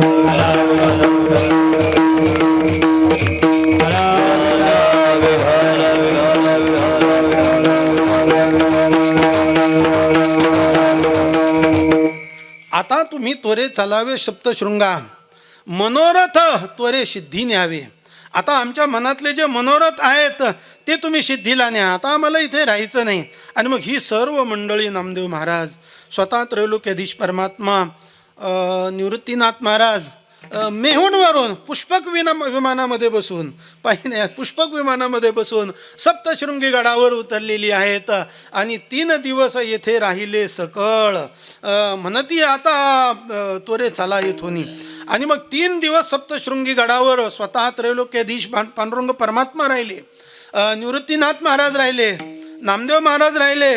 भजन कीर्तनाचा सोहळा 3 दिवस सप्तशृंगी गडावर झाला. आणि निवृत्तीनाथ महाराज सांगतायत, आता मला बेचैन होतं, आता मला समाधी देण्याकरता न्या. आणि मग तिथून ते पुढे पंचवटी त्र्यंबकेश्वरला गेले.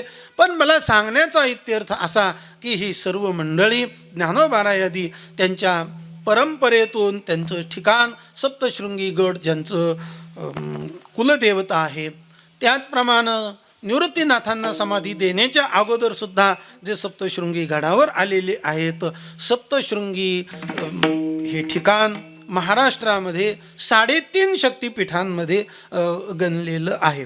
महाराष्ट्रामध्ये 3.5 शक्तिपीठं आहेत. तशी भगवतीची शक्तिपीठं हे 108 आहेत. काही ठिकाणी 51 सांगितलं जातं. पण आपण त्याच्या फार चिंतनामध्ये आता न पडता महाराष्ट्रामध्ये 3.5 शक्तिपीठं आहेत. त्याच्यामध्ये माहूरचं शक्तिपीठ रेणुकामाता आहे, ज्याला आकार स्वरूप आहे. त्यानंतर तुळजापूरला आपण गेलो तर तुळजापूरची तुळजा भवानी माता आहे, उकार स्वरूप आहे. तिथून पुढे कोल्हापूरला गेल्यानंतर कोल्हापूरची महालक्ष्मी ही मकार स्वरूप आहे, अकार उकार मकार. आणि सप्तशृंगी गडावर गेल्यानंतर भगवती सप्तशृंगी माता ही अर्ध स्वरूप नाम अमात्र स्वरूप आहे. अर्ध स्वरूप शब्दाचा अर्थ एका भाकरीतली अर्धी भाकर असा अर्थ नाही करायचा. अर्थाचे 3.5 मुहूर्त आहेत. गुढीपाडव्याचा मुहूर्त आहे, विजयादशमी दसऱ्याचा मुहूर्त आहे, काही बलिप्रतिपदेचा मानतात, काही दिवाळी मानतात, कोणता का मानेना. हे 3 मुहूर्त आहेत. आणि अर्धा मुहूर्त अक्षय तृतीयेचा आहे, ज्याला 3.5 मुहूर्त म्हटलं जातं. ह्या 3.5 मुहूर्तामध्ये अक्षय तृतीयेचा मुहूर्त हा सूर्योदयापासून सूर्यास्तापर्यंत असतो, रात्रीला नसतो. तसं अर्ध शक्तिपीठ शब्दाचा अर्थ अर्धा घ्यायचा नाही. अर्धा शब्दाचा अर्थ उणेपणा घ्यायचा नाही, कमीपणा घ्यायचा नाही, तर अर्ध शब्दाचा अर्थ अमात्र स्वरूप आहे. विठ्ठल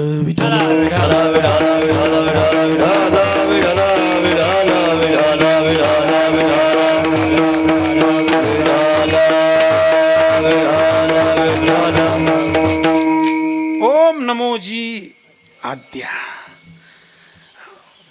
वेद प्रतिपाद्या जय जय स्वसंवेद्या आत्मरूपा. हे आद्य स्वरूप जे आहे ते आद्य स्वरूप म्हणजे आदिमाया शक्ती भगवती सप्तशृंगी माता आहे. त्या सप्तशृंगी मातेचं श्री क्षेत्र खर्ची सिद्धचंद्रवट हे माहेर आहे. या ठिकाणी आपण थोडं भगवतीचं चिंतन केलं, संप्रदायाच्या नियमानं भजन करू आणि पुढचं चिंतन पाहू. विठोबा रखुमाई चला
आजचा काल्याचा प्रसंग आहे, काल्याचं चिंतन आहे.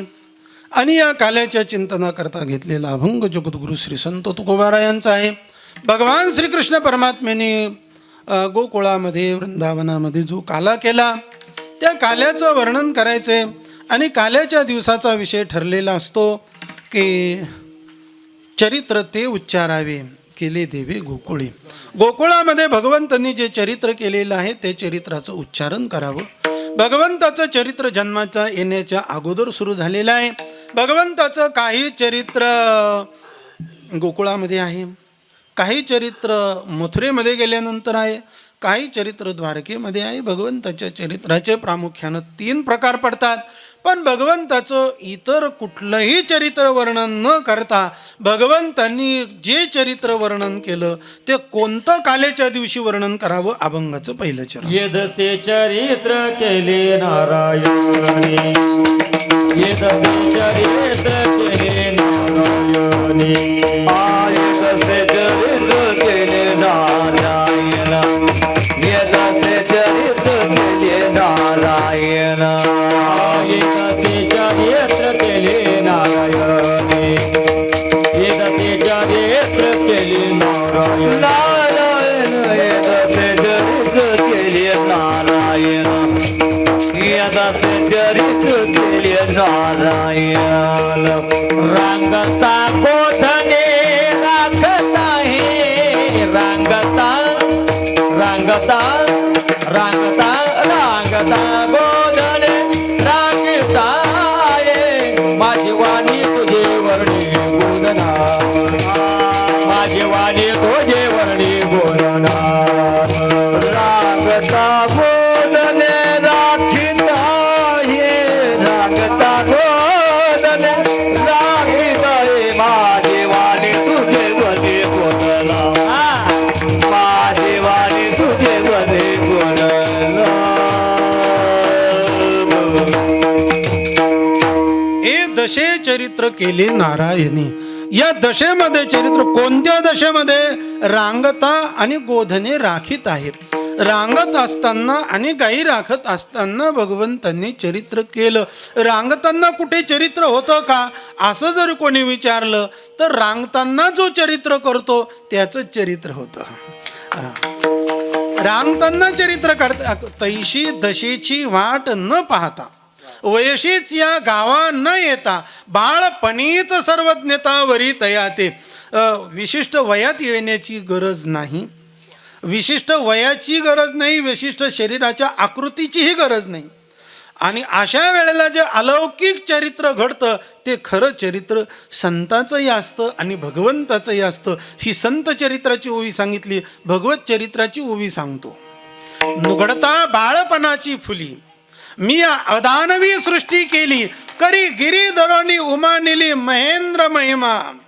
बालपणातच करंगळीवर इंद्राची किती ताकद आहे ही मी मोजली. हे ज्यांचं बालपणातलं चरित्र आहे. म्हणून दशे चरित्र.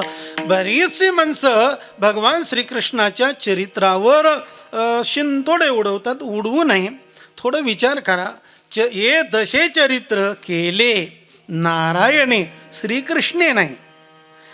दशे चरित्र केले नारायणे, नारायणानं चरित्र केलं.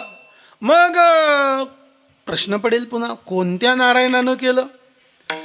लक्ष्मी नारायणानं केलं. आता हे 5 प्रकारात चला आपण, जसं पंचसरोवर, पंचमाधव, पंचवट हे जसं पाहिलं, आता इथंही नारायण 5 पाहिले पाहिजे ना. मग दशे चरित्र केले नारायणे, कोणत्या नारायणानं केलं? लक्ष्मी नारायणानं केलं का? हो का नाही ते तुम्ही पहा. त्याच्यानंतर बद्रीनारायणानं केलं का? ते तुम्ही पहा. नर नारायणानं केलं का? सूर्यनारायणानं केलं का? किती झाले? 4 झाले. 5वा तुम्ही सांगा. तुम्ही म्हणा तुम्ही का सांगत नाही, आम्हाला त्याचा अनुभवच नाही, तर काय सांगा. 5वा नारायण सत्यनारायण. विठ्ठल विठ्ठल.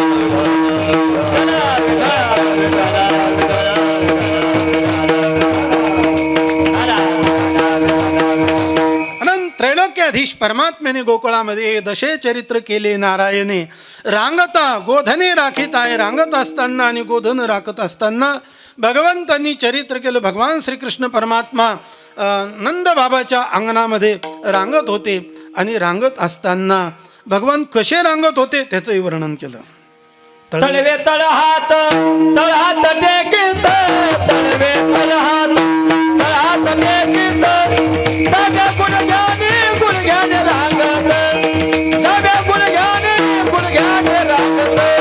तळवे तळहात तळहात टेकिन, तळवे तळहात तळहात टेकिन, डाव्या गुडघ्याने रांगत,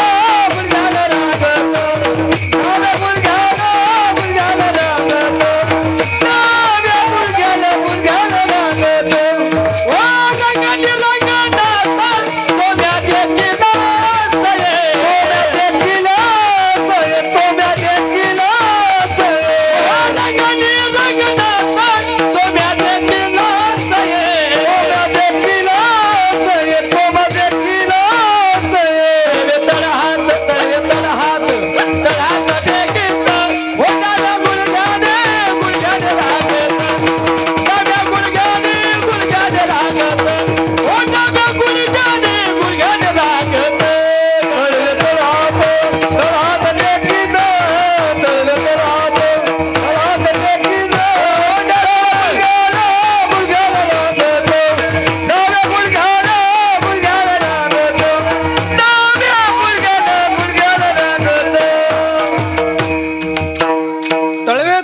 टेकीत डाव्या गुडघ्याने रांगत. परमात्मा रांगत होते, तळहात खाली टेकवायचे, रांगायला लागायचे. रांगत असताना यशोदे मातेला खूप आनंद व्हायचा.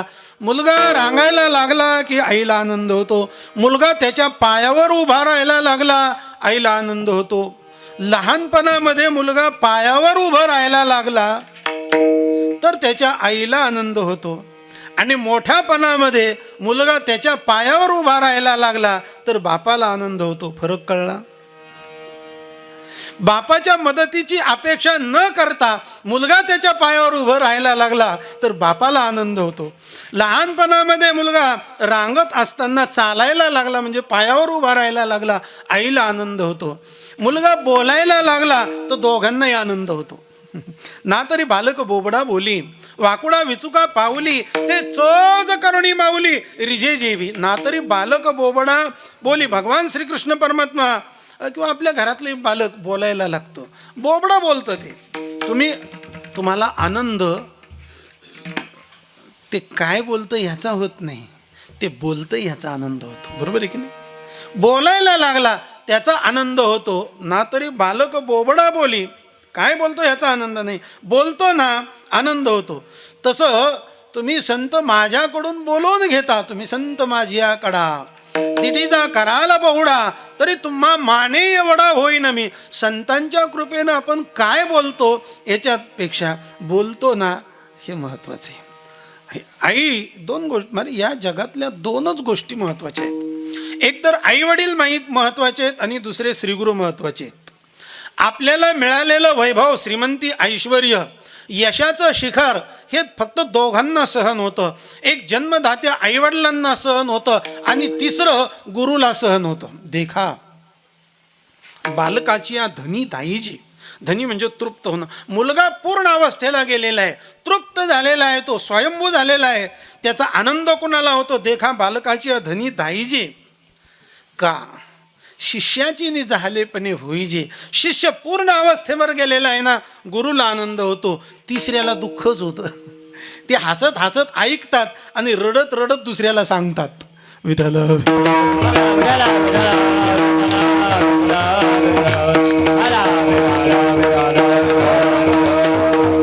पण हे सर्व बालपणातलं ना. तरी बालक बोबडा बोली, वाकुडा विचुका पावली. वाकड्या तिकड्या पावलानं चालतो. भगवान रांगत होते, रांगल्यानंतर थोडं चालायला लागले.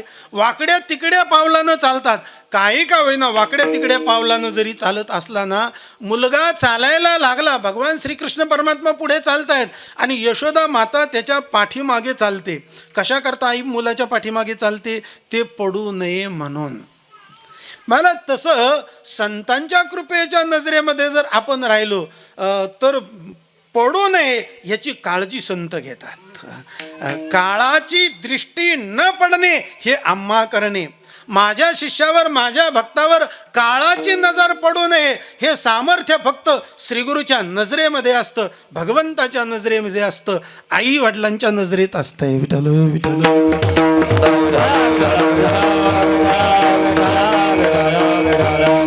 चला आणखी ओवी बोलूनच जातो. लळे याची या बाळका किरीटी, गवसनी करोनी स्नेहाची या दिठी, जैशी खेळता पाठोपाठी माऊली धावे. भगवान श्रीकृष्ण परमात्मा रांगल्यानंतर थोडे चालायला लागले. यशोदा माता पाठीमागून धावते. लळे याची या बाळका किरीटी. लळा, अरे काय हे माहेरचंच कीर्तन आहे ना. आता काय माहेरचं कीर्तन म्हणजे काय? ज्ञानोबाऱ्यांची ओवी बोलतोच. का जे लळे यांचे लळे सरती, मनोरथांचे मनोरथ पुरती. जरी माहेरे श्रीमंते होती तुम्हा ऐसी. मुलीचं जर माहेर श्रीमंत असेल ना तर जाऊन किती चिमटे घेऊ द्या, ती म्हणते माझ्या माहेरातून आणील पण संसार चांगला करून दाखवेल. माहेर श्रीमंत असावं लागतं, माहेर श्रीमंत पाहिजे. तसं लळे यांचे लळे सरती. आमचे सर्व लळानाम हट्ट पूर्ण होतात. बाबाजी एक हट्ट सांगूनच जातो. अर्जुनानं हट्ट केला भगवंताकडे. परमात्मा माहेर आहे अर्जुनाचं. अर्जुनाने सांगितलं मला एक अपेक्षा आहे, चंद्र चेंडू लागी आणावा, हा छंद सिद्धी नेला आघवा, माऊली ये तुआ. आम्ही तुझ्याकडे अपेक्षा केली की आकाशातला पूर्ण दिसणारा चंद्र सुद्धा आम्हाला चेंडू म्हणून खेळण्याकरता दे. भगवंतांनी तो खेळण्याकरता दिला, कारण अर्जुनाचं माहेर श्रीमंत होतं.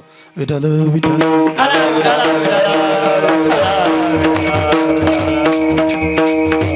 ज्ञानोबारांचं माहेर श्रीमंत होतं. सर्व सुकृताची फळ मी लाहीन, क्षम मी देईन पांडुरंगा. परमात्मा हे माझं माहेर आहे, पंढरी हे माझे माहेर साजनी. माहेराला गेल्यानंतर लळा नाम इच्छा हट्ट पूर्ण होतात. पण मुलाला कळत नसतं. यात्रेमध्ये, तुमच्या भाषेत जत्रेमध्ये मुलं खेळायला मुलाला बरोबर नेलं जातं. ते काहीतरी वस्तू मागतं, पण त्याला हे कळत नाही माझ्या आईवडिलांच्या खिशामध्ये तेवढे पैसे आहेत का नाही, त्यांच्यामध्ये सामर्थ्य आहे किंवा नाही माझी इच्छा पूर्ण करण्याचं. हे त्या बालकाला करत नसतं, पण ते मागत राहतं. तसं ज्ञानोबाराय सांगतात, लळे याची या बाळका किरीटी, गवसनी करोनी स्नेहाची या तिठी, जैशी खेळता पाठोपाठी माऊली धावे. आई जशी त्या मुलावर पडू नये म्हणून आईच्या नजरेत मुलगा खेळत राहतो, तसं भगवान श्रीकृष्ण परमात्मा आनंद भावाच्या अंगणामध्ये रांगल्यानंतर थोडे चालायला लागले. यशोदा माता भगवान श्रीकृष्णाकडे पाहून अगदी समाधान मानते, वाकुडा विचुका पाऊल. भगवान श्रीकृष्ण परमात्मा वाकडे तिकडे पाय टाकायला लागतात, चालायला लागतो. तुम्हाला सुद्धा आपला मुलगा चालायला लागला, वाकड्या तिकडे पायानं चालायला लागला, आनंद होतो. पण हा आनंद वाकड्या तिकडे पाऊल टाकण्यात चालण्यात लहानपणातच होतो. मोठ्यापणामध्ये मुलगा बाहेरून आला आणि वाकड्या तिकड्या पावलानं चालायला लागला तर आईला आनंद होतो का? दुःख होतं. विठ्ठल विठ्ठल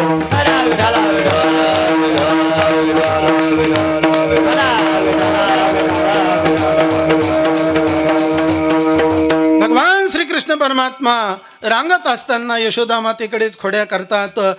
दही दूध लोणी हे सर्व भगवान श्रीकृष्ण परमात्मा खातात, स्वतःही खातात, गोपाळांनाही देतात, वानरांनाही खाऊ घालतात. आणि पुढे भगवंतांनी गावामध्ये सुद्धा गोकुळामध्ये खोड्या करायला सुरुवात केलेली आहे. तर घर पाहुणी एकांताची नवविधान नवनीताचे. कोणाच्याही घरी भगवान चोरी करत नाही, घर पाहुणी एकांताचे. महाराज बाबाजी आता चोरी करण्याकरता एकांताची काही गरज नाही, मोबाईलवर चोर आलेत. काय कळत नाही महाराज, तुमचे पैसे गेले हे सुद्धा तुम्हाला कळत नाही, काय चोऱ्या झाल्यात. घर पाहुणी एकांताचे ते गरज नाही राहिलेलं. आता मोबाईलवर चोरी होते. माणसं कुठे गेले? मोबाईलवर फरार. कुठे आहे? घर नंबरची गरज नाही, मोबाईल नंबर द्या, झाली चोरी. जाऊ द्या, आता मी कशाला बोलू, एवढा खालच्या बोलणारा मी माणूस नाही. बोलता येत नाही असं नाही, पण बोलत नाही, मर्यादा ठेवतो. विठ्ठल विठ्ठल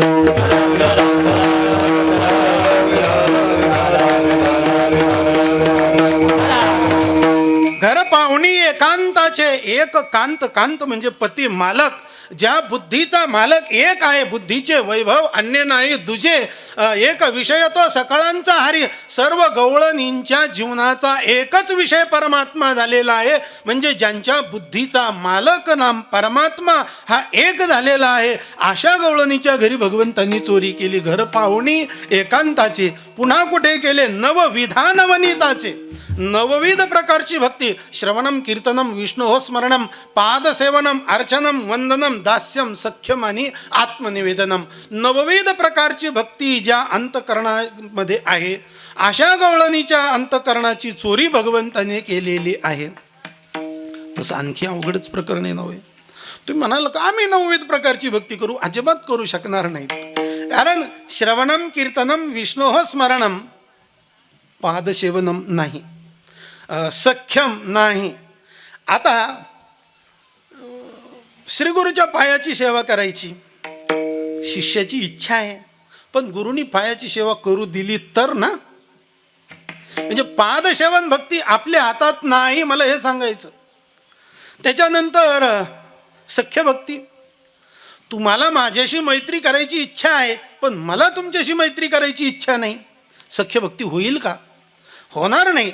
म्हणजे पादसेवनम आणि सख्य ह्या दोन भक्ती नवविध भक्तीतल्या आपल्या हातात नाही. पण भगवंतांनी ह्या सर्व भक्ती गवळणींकडून करून घेतल्या आणि अशा गवळणीच्या घरी भगवंतांनी चोरी केली. म्हणून घर पाहुणी एकांताचे, नवविधान वनिताचे.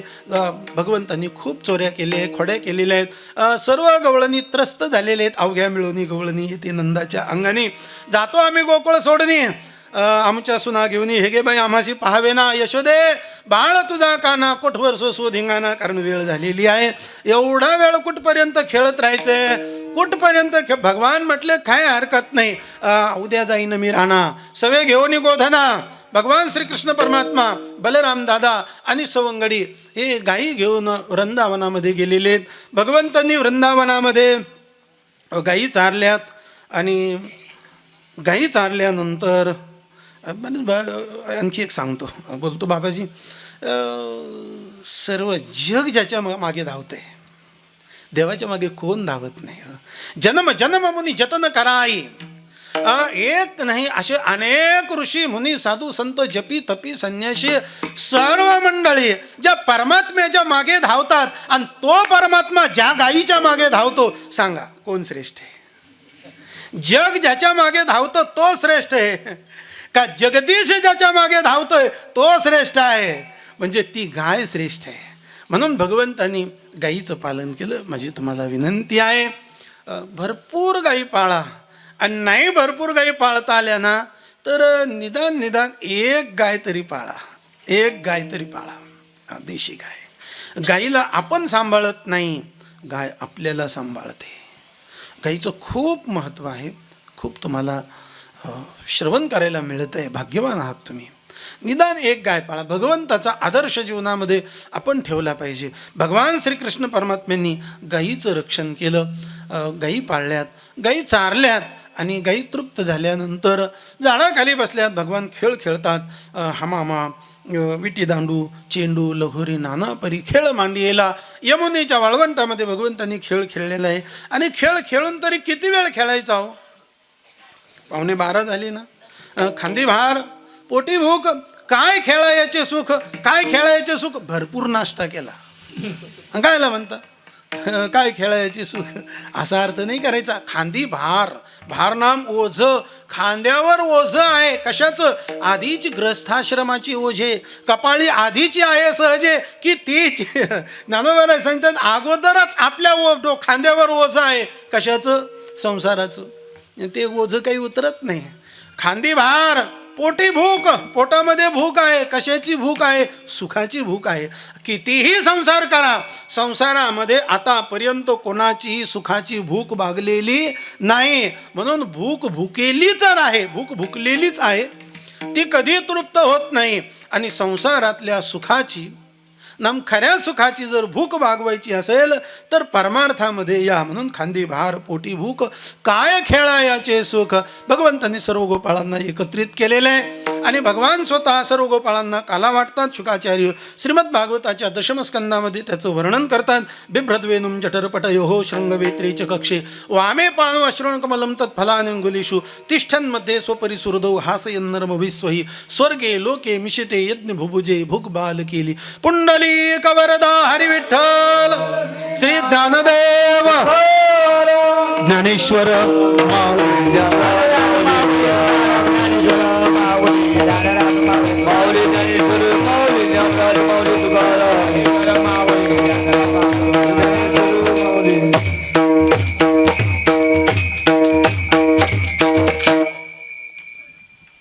ज्या 11 कुमारिका असल्या त्यांनी समोर येऊन आणि पूर्वेकडे तोंड करायचे. चला पटपट.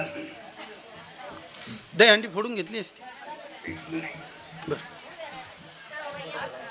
खाली बसा, खाली बसा, खाली बसा.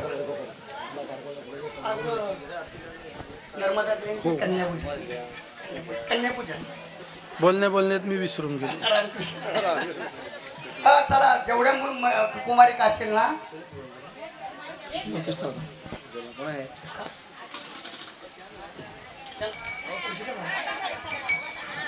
गोंगाट करू नका.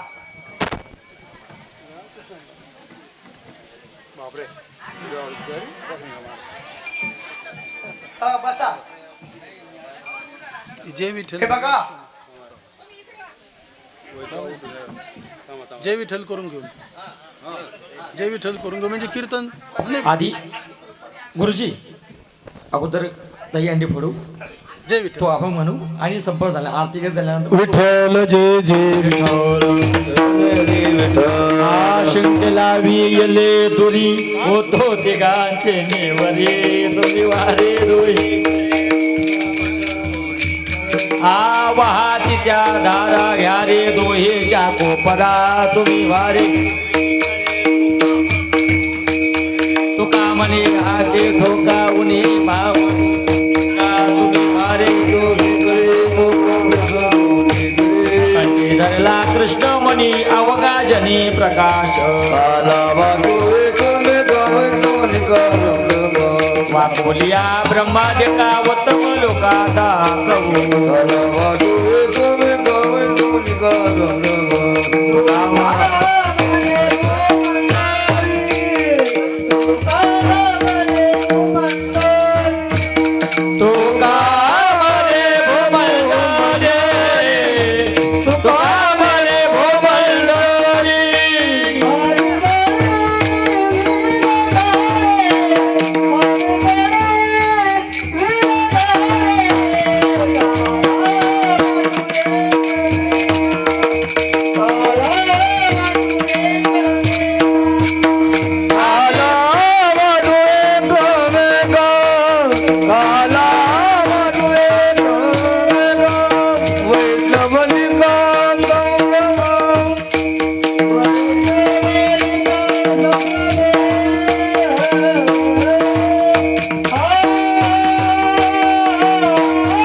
बोलिले लेकरी भिडे वाकोडे वस्तरी नाही विचारिला आधी काश्म्या तुका म्हणे त्याने करा राका पाया पैकेन करा